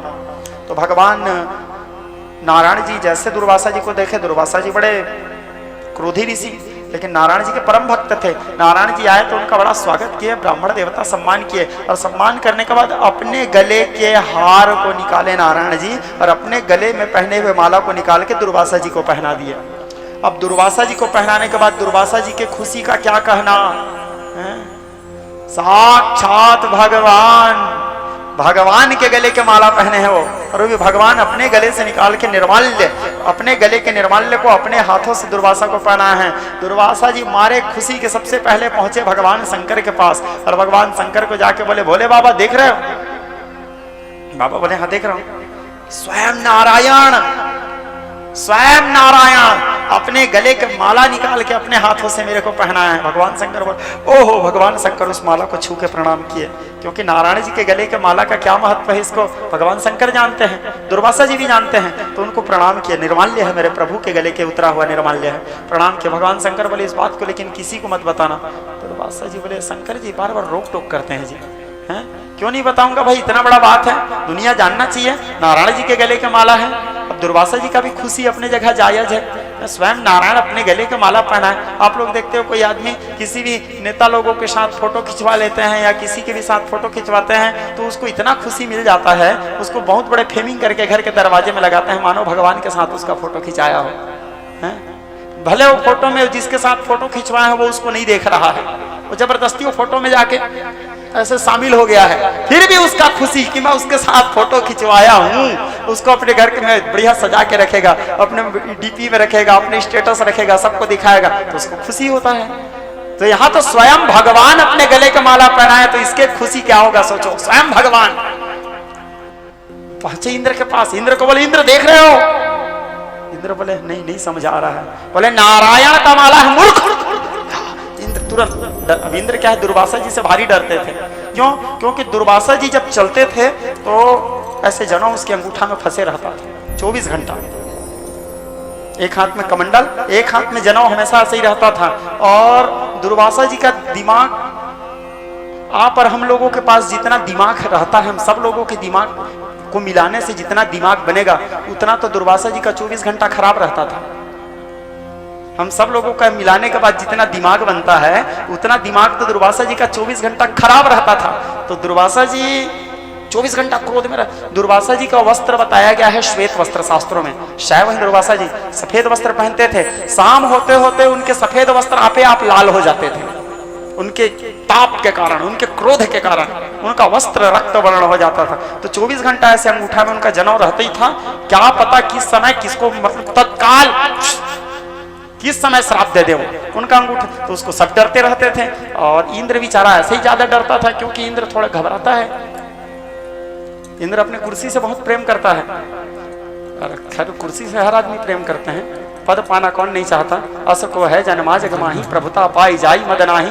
तो इंद्र उनका बड़ा सम्मान किया, बड़ा आदर किए। तो दुर्वासा जी क्या, जितना क्रोधी थे, जो आदमी जितना क्रोधी रहता है वो उतना नरम भी रहता है, जो जितना जल्दी क्रोध करने वाला होता है उसका हृदय उतना कोमल भी रहता है। तो दुर्वासा जी बड़े क्षणे तुष्टा क्षणे रुष्टा रुष्टा तुष्टा क्षणे क्षणे उतने कोमल स्वभाव वाले थे। तो देवराज इंद्र के सेवा से वो गदगद हो गए, प्रसन्न हो गए। और प्रसन्न होने के बाद देवराज इंद्र से इतना प्रसन्न हो गए कि वो नारायण जी के जो माला वो पहने थे, उस माला को इंद्र को पहना दिए। इतना खुश हो गए, और खुश हो गए दुर्वासा जी चले गए। अब आशीर्वाद देखें, अब उस माला के महत्व शंकर जी जान रहे हैं, दुर्वासा जी जान रहे हैं, इंद्र कहाँ से जानेगा नारायण जी के निर्माल्य का महत्व। क्योंकि नारायण की कृपा को नारायण की कृपा के बिना नहीं समझा जा सकता। तो इंद्र क्या किए, उस माला को निकाले और अपने हाथी को पहना दिए। अब वो पशु क्या जानेगा, माला को तोड़े और अपने पैरों में कुचलने लगे। जब पैरों में कुचलने लगे, दुर्वासा जी जाते जाते अचानक पलट के देखे तो हाथी अपने पैर में कुचल रहा है। क्रोध में आ गए, बोले मेरे प्रभु के निर्माल्य का अपमान, मेरे नारायण की माला का अपमान पैरों से कुचला जा रहा है। बोले इंद्र, तुमको श्री का अभिमान हो गया है, तुमको लक्ष्मी का घमंड हो गया है, जाओ मैं तुमको श्राप देता हूं, तुम श्री विहीन हो जाओ। दे दिए श्राप इंद्र। जनो तो फंसे ही था अंगूठा में, तो जाओ तुम श्री विहीन हो जाओ। अब श्राप देने के बाद लक्ष्मी जी तुरंत नारायण जी के पैर दबा रही थी। बोले प्रभु अब आपको छोड़ के जाने का समय आ गया। लक्ष्मी जी नारायण जी को छोड़ के चले गई। पूरा संसार से लक्ष्मी चले गई। अब बिना लक्ष्मी के कोई आदमी जिएगा कैसे? पैसा के बिना कोई आदमी नहीं जी सकता। पैसा जरूरी है, पूजा करने के लिए भी पैसा चाहिए है? भगवान में अगरबत्ती भी जलाओगे तो आपको पैसा चाहिए, बिना पैसा के जीना मुश्किल है? लक्ष्मी जी चले गई, सारे देवता लोग दुखी हो गए। असुर लोग सुने देवताओं को श्राप मिला है, लक्ष्मी रूठ गई है, तो आक्रमण किया, मारे गदा गदा और भगाए स्वर्ग से देवताओं को। असुर लोग स्वर्ग में अपना आधिपत्य स्थापित किए। अब देवता लोग रोते गाते नारायण जी के पास आए। बोले प्रभु भारी कष्ट है प्रभु। बोले क्या? बोले हमारे आसन चला गया प्रभु, लक्ष्मी विहीन हो गए हैं हम लोग, श्री विहीन हो गए हैं, कृपा करो। भगवान नारायण जी बोले एक काम करो, जाओ समुद्र मंथन करो। समुद्र मंथन करोगे तो समुद्र मंथन से फिर लक्ष्मी जी निकलेगी, और जब लक्ष्मी जी निकलेगी तो फिर सब लोगों को लक्ष्मी, संसार में धन आ जाएगा, मेरे को भी मिल जाएगी मेरे लक्ष्मी। और लक्ष्मी तो मिलेगी ही, और उसमें तुमको बोनस अमृत भी मिल जाएगा समुद्र मंथन से, वो बोनस रहेगा जिसको पी के तुम लोग अमृतत्व को प्राप्त हो जाओगे, और भी बोनस में कई चीज मिल जाएगा तुमको। तो समुद्र मंथन करो। तो समुद्र मंथन करने के लिए पहले तुमको असुरों के साथ संधि करना पड़ेगा। तो सारे देवता लोग गए असुरों के साथ संधि करने के लिए। असुर लोग बेचारे जो होते हैं बड़े भोले भाले होते हैं, संधि किए, मान गए वो लोग। मानने के बाद असुर और देवता दोनों आए। अब पर्वत चाहिए समुद्र मंथन के लिए, तो पर्वत में मंदराचल पर्वत को लाए। मंदराचल पर्वत को लाने के बाद अब मथानी किसका बनाना है? तो वासुकी नाम को बुलाओ। बोले वासुकी नाम को, बोले चलो भैया वासुकी। वासुकी बोला क्यों? बोले रगड़ेंगे तुमको पथरा में। बोले वासुकी बोलते अलकराहा बात नहीं उठाया कर यार। बोले हैं विचित्र बात करते हो, सबको अपने शरीर से प्यार होता है। हनुमान जी बोले थे रावण को इस बात को, सबके देह परम प्रिय स्वामी, मारही मोहि कुमार गगामी, जे मोहि मारा ताही मैं मारा। हनुमान जी बोले सबको अपना शरीर पसंद होता है। अब आपके असुर लोग आके मेरे को मारते रहेंगे तो मैं देखते थोड़ी रहूंगा, वो लोग मेरे को मारे तो मैं भी दिया झमाझम, जे मोहि मारा ताही मैं मारा। तो यहाँ वासुकी बोले मेरे को भी मेरा शरीर प्रिय, रगड़ोगे जी पथरा में मेरे को दर्द नहीं देगा। बोले महादेव का आदेश है। अब बेचारा वासुकी चुप हो गया। बोले चलो, बोले बाबा का आदेश है, मर्जी रहे नहीं रहे करना है, चलो स्वामी मालिक का आदेश है। वासुकी आया, उसको लपेटे, एक तरफ देवता लोग एक तरफ असुर लोग। अब जैसे समुद्र मंथन करने लगे, पत्थर को पानी में डालोगे तो डूबेगा ही, डूबने लगा। आधा देवता आधा असुर उसमें डूब के मर गए। सब लोग गुहार किए तो तुरंत कैसे कथा आता है, नारायण जी के पीठ में उस समय खुजली हुआ। कुर्म पुराण की कथा है, पीठ में कई जगह कई भाग ऐसे रहता है जहां हमारा हाथ नहीं पहुंच पाता चारों तरफ से भी। तो नारायण जी को ऐसी जगह में खुजली हुआ तो नारायण जी थोड़े व्याकुल हो गए। तो नारायण जी क्या किए, कछुआ बन गए। कछुआ बन के पहाड़ के नीचे आके स्थित हो गए। अब वो पहाड़ डूबना बंद, कछुआ के ऊपर में है। अब समुद्र मंथन होने लगा, नारायण जी के पीठ का खुजली भी दूर होने लगा। कूल नारायण जी का पीठ का खुजली भी, समुद्र मंथन हुआ। सबसे पहले समुद्र मंथन से निकला फिर विष। अमली पदर जानने के लिए जगन्नाथ जी भारी तलमला रहे हैं, लगता है बार बार टेढ़ा हो रहे हैं। बोले चलो पुत्र बोल रहे हैं। वहाँ हमारे कालिया हमारे इंतजार कर रहे हैं जी, विकट दिन हो गया है नहीं देखी है वो। तो विज्ञ स्नेही श्रोता समाज, समुद्र मंथन से सबसे पहले निकला हलाहल गरल। तो असुर लोग बोले एक काम करो, इसको देवताओं को पिलाओ। देवता लोग बोले आप लोग बड़े भाई हो, जो पहले निकला है उस पर पहले बड़े भाई का हक होता है, पहले इसको आप लोग पी लो। बोले असुर लोग बोले हम भी नहीं पियेंगे जी। तो कैसे करें? बोले एक काम करो, तो नारायण जी को समर्पित कर देते हैं। बोले नारायण जी बोले इसको मत लाओ, ये हमारे वाला नहीं है भाई, इसको मत, हम खीर पूरी 56 भोग माखन मिश्री वाले हैं। तो बोले तो प्रभु इसका करेंगे क्या? और वो इतना विचित्र हलाहल था, केवल ऐसे कोई साधारण जहर भी नहीं, पूरे विश्व ब्रह्मांड को जला के भस्म कर देता, इतना भयानक हलाहल गरल था। तो बोले क्या करें? बोले जाओ पागल को बुलाओ। बोले भगवान नारायण। ये बात को सुन ली माता पार्वती। अब सारे देवता लोग पहुंचे कैलाश के शिखर में, जा करके भोले बाबा के गुहार करने लगे, आवाज दिए भगवान महादेव। भगवान संग माता पार्वती बाहर निकली। पागल के पास आए हो? उनको तो दुख होगा ही, उनके पति को पागल बोले हैं। सारे देवता लज्जित हो गए। भोले बाबा बाहर निकले। बोले क्या हुआ उमा? बोले आपके पास आए हैं प्रभु। बोले क्या हुआ देवताओं असुरों, आज एक साथ बोले प्रभु समुद्र मंथन से हलाहल निकला है तो आपको पीना है। ठीक है बोले भले।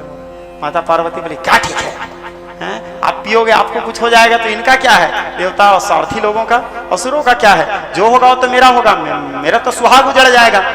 बोले बाबा बोले देवी मेरे एक के विषपान करने से विश्व का कल्याण हो रहा है, मैं अवश्य विषपान करूंगा, और तुमको इस प्रकार नहीं सोचना चाहिए।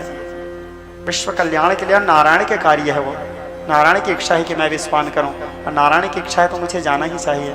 माता बोली तो ठीक है मैं एक औषधि बना के देती हूँ। औषधि विज्ञान की जननी माना गया है माता महारुद्राणी को। रावण को औषधि विज्ञान की शिक्षा भगवती महारुद्राणी दी थी, और रावण फिर वही औषधि विज्ञान की शिक्षा महारुद्राणी से प्राप्त करके सुसैन वैद को दिया था, और वही सुसैन वैद आगे चल के गद्दारी करके लक्ष्मण को जिंदा कर दिया उसी से। ठीक है, तो स्नेही स्वजन यहाँ पर जगदम्बा रोड घोट करके एक औषधि बनाई, और औषधि बना करके एक पुड़िया बना करके भोले बाबा को दी, ये पुड़िया रखो। उस समय भी पुड़िया चलता था। ठीक है, अब भोले बाबा उस पुड़िया को अपने कमर में डाले, कमर में डालने के बाद जगदम्बा दी थी, आए भोले बाबा पूरे विश्व को एकत्र किए, और विश्व को एकत्र करने के बाद संख्यन्दुभानमति सार्धोर्लचर्माम्बरम काल प्याल कराल भूषण धर गंगा से संकम प्रियम। विष जैसे पीना चाहते ही थे महादेव, विचार किए पुड़िया को पहले खा लेता हूँ। बोले उसका निकाले पुड़िया, खाए भोले बाबा। क्या था वो पुड़िया में? पुड़िया में राम नाम रूपी औषधि प्रदान की थी जगदम्बा। तो उस औषधि को पहले राम नाम रूपी औषधि को भोले बाबा ग्रहण किए, और राम नाम रूपी औषधि को ग्रहण करने के बाद फिर सर्वेश्वर भगवान शिव जैसे उस विष को पीना चाहते ही थे, और विष को पीते समय अचानक ख्याल आया, अरे यदि इसको मैं पी गया तो अंदर में मेरे राम को तकलीफ होगा, यदि पी गया तो मेरे राम को तकलीफ होगा, और बाहर फेंक देता हूं तो ये सब जल के मर जाएंगे। बाहर फेंकूं सुर जले भीतर सीताराम, ताही कारण गरल को शिव ने कंठ मरियो अपने कंठ में ही रोक दिए भोले बाबा, न अंदर न बाहर, कंठ में रोके तो भोले बाबा का नाम पड़ा नीलकंठ। अब भोले बाबा बने नीलकंठ। लेकिन अब जहर पीते पीते शंख से कुछ जहर नीचे टिपक गए, तो नीचे टिपक गए तो ये जितने भी सर्प लोग हैं, वो सब जितने भी सांप लोग हैं, सब लोग आके उस जहर को थोड़ा थोड़ा चूस लिए, शिव जी के सहायता प्रदान किए। सहायता प्रदान किए तो शिव जी सभी सर्पों के ऊपर प्रसन्न हो गए।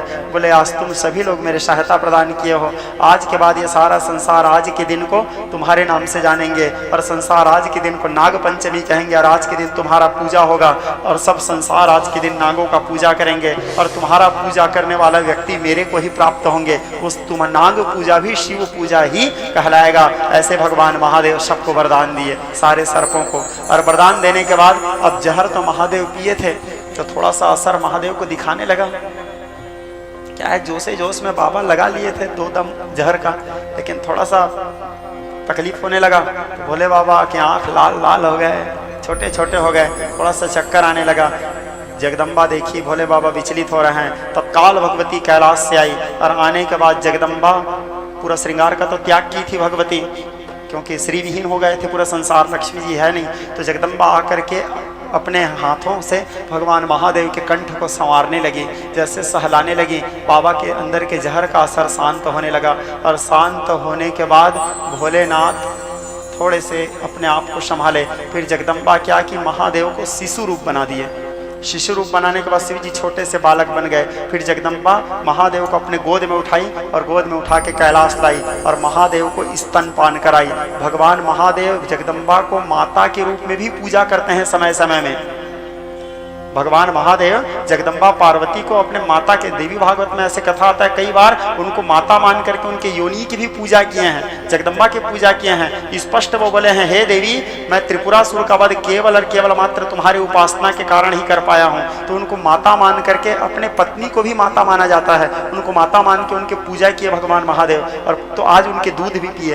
दूध पीने के बाद माँ के जो दूध रहता है सभी चीज़ों में सबसे बड़ा दवाई है। जैसे भगवान महादेव माता के दूध पान किए, महादेव के जहर का असर शांत हो गया। और शांत होने के बाद अब भोले बाबा को थोड़े से क्या है, गरम, जहर तो गरम है, तो उसको शांत करना है। तो शांत करने के लिए भोले बाबा विजया पत्र का सेवन किए, क्योंकि विजया पत्र शरीर को ठंडा करता है, ठंडकता प्रदान करता है। तो इसीलिए हमारे तंत्र शास्त्रों में विजया पत्र का, या वैदिक शास्त्रों में भी विजया पत्र का उल्लेख आता है। भोले बाबा गांजा वांजा नहीं पिए हैं, लेकिन विजयापत्र सेवन किए हैं, इसका उल्लेख हमारे ग्रंथों में आता है। विजयापत्र भगवान महादेवादिदेव महादेव ग्रहण किए, वो शरीर को क्या है, ठंडा करता है। तो भोले बाबा इसीलिए शिव जी में जलधार चढ़ाया जाता है। शिव जी को इसीलिए जलधारो प्रिय शिव, शिव जी को जलधार प्रिय है, इसीलिए शिव जी में सब लोग जल चढ़ाते हैं, क्योंकि जल जब चढ़ाते हैं तो शिव जी को ठंडकता मिलता है। इसीलिए आप लोग देखते हो गर्मी महीना में भी सब लोग शिव जी में वो मटकी टांगते हैं या जलहरी टांगते हैं, ताकि वो जो जहर का असर है जो हम सबके कल्याण के लिए, जन कल्याण के लिए भगवान महादेव धारण किए हैं। और एक तो महादेव का दिमाग क्या है, ऐसे भी 24 घंटा गर्म रहता है। वो दुर्वासा जी का बताया ना, तो दुर्वासा जी का जितना दिमाग खराब रहता है ना, तो दुर्वासा जी के पास दिमाग कितना होगा सोचो फिर। खराब उतना रहता है तो अच्छा दिमाग कितना रहता होगा। और दुर्वासा जी के पास जितना अच्छा दिमाग है ना, उससे ज्यादा महादेव का खराब रहता है 24 घंटा, उतना गर्म रहता है दिन भर। तो इसीलिए उनको शांत करने के लिए चाहिए, इसीलिए जल डालते हैं, इसीलिए विजयापत्र आदि भोले बाबा में अर्पित करते हैं, इसीलिए उनका भांग श्रृंगार किया जाता है या उनको भांग चढ़ाया जाता है। तो भोले बाबा फिर अपने वास्तविक स्वरूप में आए, फिर जगदम्बा के साथ बैठे और जगदम्बा के साथ बैठ करके जगदम्बा के उपासना किए, जगदम्बा के आराधना किए, जगदम्बा के पूजा किए भोले बाबा। अब इधर फिर समुद्र मंथन आरंभ हुआ।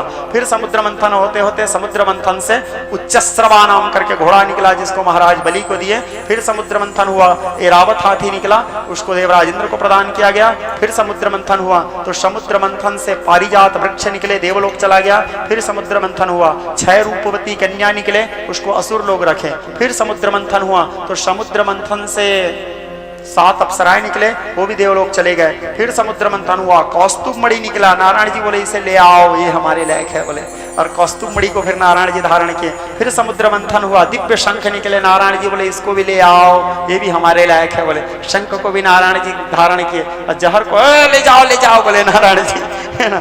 अब उसके बाद फिर समुद्र मंथन हुआ। फिर समुद्र मंथन हुआ तो स्वयं भगवती महालक्ष्मी प्रादुर्भूत हुई, नारायण जी बोले इसे भी ले आओ, हमारे लिए है बोले। तो महालक्ष्मी आई, नारायण जी के गले में वरमाला डाली।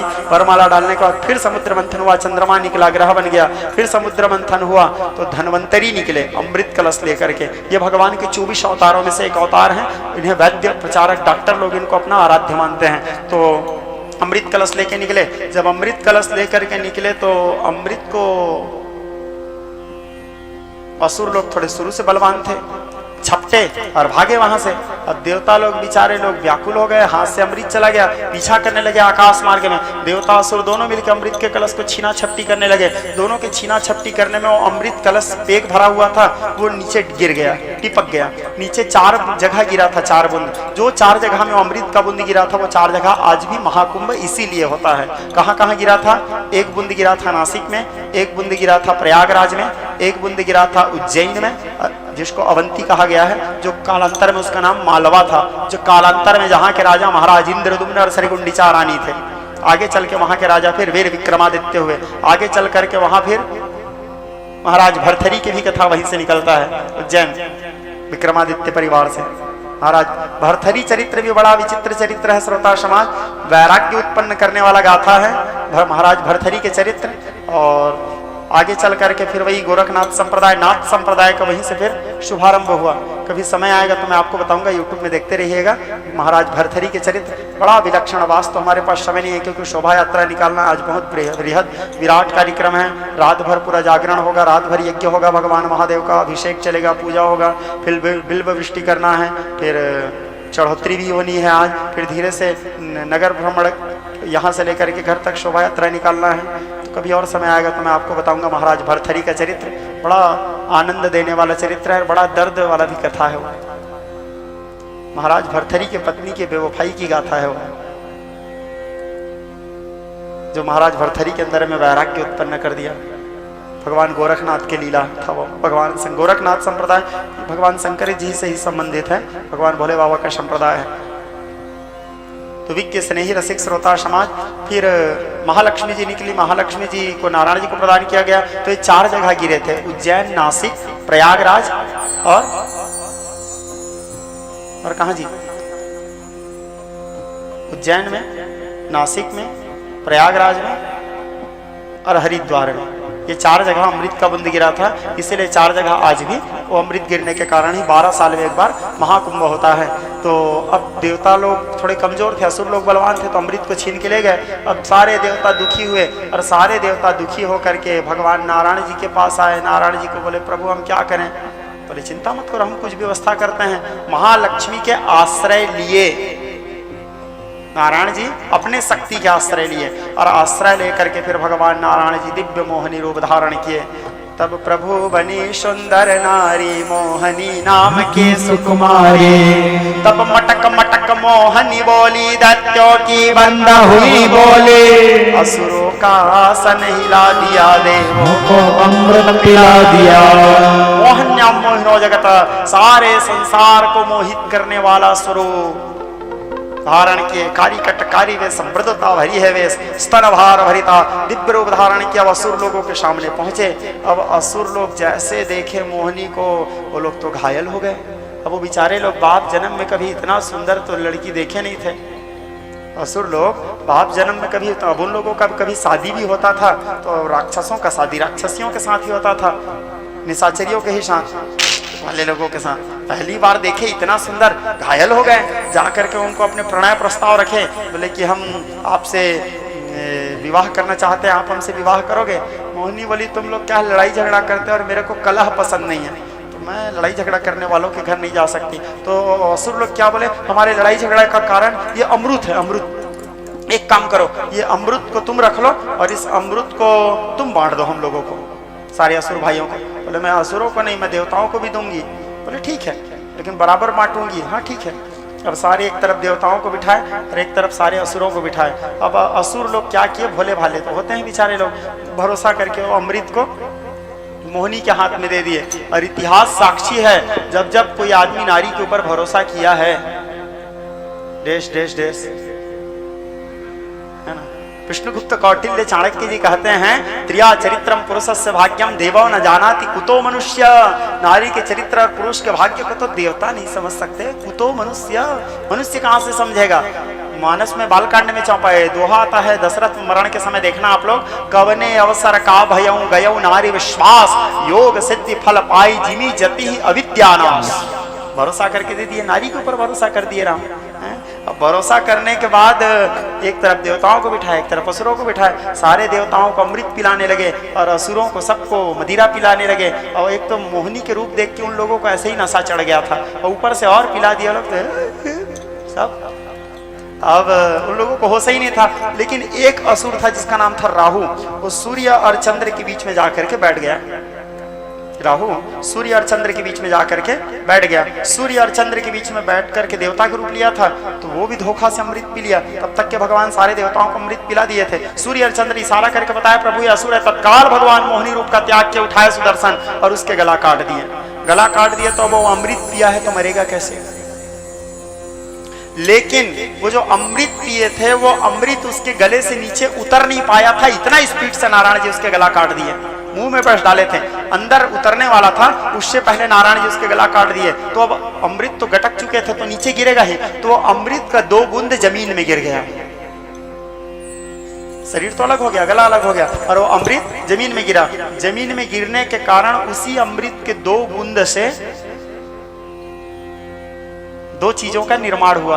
कई लोग बोलते हैं लहसुन और प्याज नहीं खाना चाहिए, लहसुन और प्याज मांस में गिनती आता है। लहसुन और प्याज मांस नहीं है। लहसुन और प्याज को कई लोग बोलते हैं मांस है, लहसुन और प्याज नहीं खाना चाहिए। तो लहसुन और प्याज मांस नहीं है, मांस अलग चीज होता है जी। मांस मांस है, लहसुन और प्याज क्या है, ये कंद है। कंद, कंद मतलब जानते हो ना, कंद मूल है, ये जमीन के अंदर पाए जाते हैं, निकालते हैं उसको। जैसे जीमी कंद होता है, जैसे शकरकंद होता है, तो वैसे ये भी एक कंद है लहसुन और प्याज। ये मांस में गिनती नहीं आता। तो जब मांस में गिनती नहीं आता तो खाते क्यों नहीं है इसको? फिर वैदिक कार्यों में, धार्मिक कार्यों में, भगवान में आदि में क्यों नहीं चढ़ाया जाता इसको?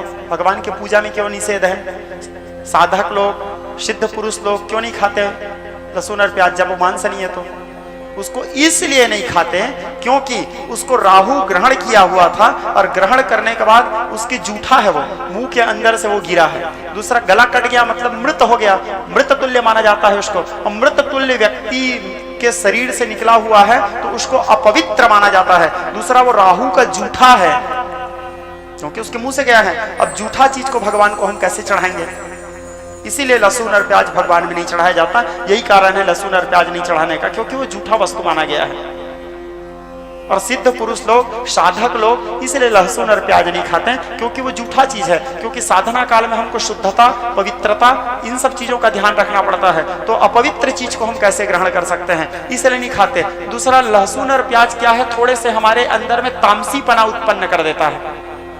सब चीजों का एक स्वभाव है। जैसे मिर्ची खाओगे तो आपको तो तेज लगेगा ही, ज्यादा नमक खाओगे तो कड़वा लगेगा, वो नमक का स्वभाव है। शक्कर खाओगे तो मीठा लगेगा, वो शक्कर का स्वभाव है। वैसे लहसुन और प्याज खाओगे तो हमारे अंदर में थोड़ा सा तामसीपना बढ़ाता है, थोड़े से क्रोध, थोड़े से चिड़चिड़ापन, थोड़े से हमारा मन विचलित होना, थोड़े से तामसी भाव हमारे अंदर लाता है। और तामसी भाव से भगवान का भजन नहीं किया जा सकता। तामसी भाव क्या है? भक्ति में बाधा प्रदान करता है। इसीलिए तो रावण बोला था कि तामस देह से भजन नहीं हो सकता। रामायण में ऐसे कथा आता है। तो यही तामसी भाव। तो प्याज और लहसुन खाने से तामसपना अंदर में उत्पन्न होता है, इसीलिए प्याज और लहसुन नहीं खाया जाता। ना कि वो मांस है, वो मांस नहीं है, वो कंद है। हाँ, और आयुर्वेद विज्ञान में तो उसको बहुत बड़ा औषधि भी माना गया है। लहसुन और प्याज को बहुत बड़े बड़े रोगों का इलाज करता है लहसुन, बहुत बड़े बड़े रोगों का इलाज कर देता है प्याज। प्याज खाने से बहुत सारा रोग खत्म हो जाता है। लहसुन खाने से बहुत सारा, लहसुन के उपयोग लकवा में काम आता है, अनपचक में काम आता है, ज्यादा गला बैठ गया है तो गला खोलने में काम आता है। कितने सारी चीजों में औषधि का काम करता है लहसुन। प्याज भी वैसे बहुत सारे चीजों में औषधि का आयुर्वेद विज्ञान में इन दोनों को तो बहुत बड़ा औषधि माना गया है, अमृत के समान औषधि माना गया है। और माने भी क्यों नहीं, क्योंकि अमृत से ही बना है ये सब, ये दोनों अमृत के बूंद से ही। इसीलिए प्याज और लहसुन अमृत के समान काम करता है, दवाई के समान काम करता है, क्योंकि अमृत से बना हुआ है ये दोनों। इसीलिए प्याज और लहसुन को आयुर्वेद ग्रहण करने के लिए बोलते हैं, और संत महात्मा ग्रहण करने इसलिए नहीं बोलते क्योंकि वो जूठा है। इसीलिए उसको भगवान में चढ़ाने नहीं बोलते क्योंकि वो जूठा है, लेकिन वो मांस नहीं है, वो कंद है। भगवान में क्यों नहीं चढ़ाया जाता समझ आया? संत पुरुष क्यों लोग नहीं खाते समझ आया? लेकिन औषधि है, वो कंद है। अब आप खाओ नहीं खाओ, मैं ये नहीं बोल रहा हूँ भैया आप खाओ या मत खाओ, ये मेरा विषय नहीं है, मैं उसके बारे में जानकारी दे रहा था। ठीक है।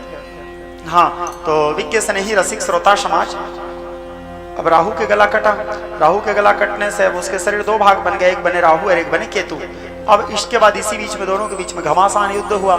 चूंकि देवता लोग अमृत पिए थे इसलिए देवता लोग जीत गए। सारे असुर लोग मूर्छित होकर जमीन में गिरे, और सारे असुर लोग मूर्छित होकर के जमीन में गिरने के बाद सारे असुरों के जो गुरु थे, कौन? दैत्य गुरु शुक्राचार्य, अपने शिष्यों को दुखी देख करके उनके गुरु को बड़ा दुख हुआ। और शुक्राचार्य तो महादेव से मृत संजीवनी विद्या प्राप्त कर चुके थे, मरे हुए व्यक्ति को जिंदा करने की विद्या, सबको फिर से जीवित कर दिए। और उस समय असुरों के मुखिया थे महाराज बलि। बलि को अश्वमेध यज्ञ करवाने लगे, और अश्वमेध यज्ञ के प्रभाव से उसको इंद्र के आसन में बिठाने के उनकी इच्छा था। लेकिन कश्यप ऋषि के निर्देश में कश्यप की पत्नी अदिति पयोव्रत की, जिससे भगवान वामन जी जन्म लिए, और बलि के साथ छल करके उसको इंद्र पद में बैठने से रोके। लेकिन नारायण जी बलि को वरदान दिए थे, समय आएगा तो मैं तेरे को भी इंद्र बनाऊंगा। और समय आया तो वही बलि उपेंद्र कहलाया और इंद्र के आसन में जाकर के बैठा। क्योंकि मैं आप लोगों को बताया हूँ, समय समय में इंद्र भी बदलते रहते हैं वो कुर्सी। तो एक समय में बलि भी इंद्र के आसन में बैठे थे, वरुण कुबेर सब बदलते रहते हैं, वहां भी पंचवर्षीय होते रहता है। लेकिन यहाँ के पंचवर्षीय और वहां के पंचवर्षीय में अंतर है। समय समय में इंद्र वो कुर्सी का नाम है, वरुण कुर्सी का नाम है, अग्नि कुर्सी का नाम है। समय समय में वो सब बदलते रहते हैं। जो उस अग्नि के कुर्सी में बैठता है वो अग्नि कहलाता है, जो वरुण के कुर्सी में बैठता है वरुण कहलाता है, जो इंद्र के कुर्सी में बैठता है वो इंद्र कहलाता है।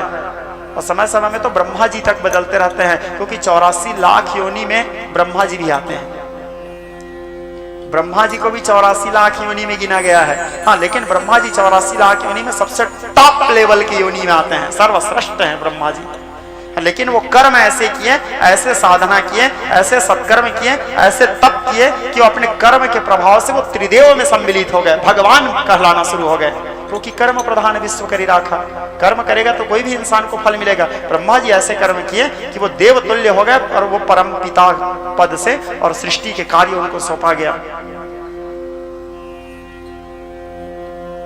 तो विज्ञ स्नेही रसिक श्रोता समाज, इस प्रकार भगवान शिव के विषपान और बलि वामन चरित्र तो फिर आप लोग जानते ही हो, भागवत में मैं आप लोगों को सुनाते रहता हूँ। अब कथा के अंतिम चरण में विज्ञ स्नेही श्रोता समाज, शिव पुराण की कथा तो अनंत है, अपार है। मैं कहाँ तक आप लोगों को देवादिदेव भगवान महादेव के गुणानुवाद गान करूँ। न अंतम न मध्यम पुनस्तवादी वेदो नो जना, वेद भी जिसके चरित्र को गान नहीं कर सकते। मैं एक साधारण सा बालक देवादिदेव महादेव के चरित्र को कहाँ तक वर्णन करूँ। अपने बाल बुद्धि के अनुसार मैं जो जगन्नाथ जी के सिंह द्वार में पाया हूँ वो मैंने आप लोगों को दिया, और मेरा बात अच्छा लगा होगा तो आप लोग ग्रहण कीजिएगा, और बुरा लगा होगा तो कोई बात नहीं।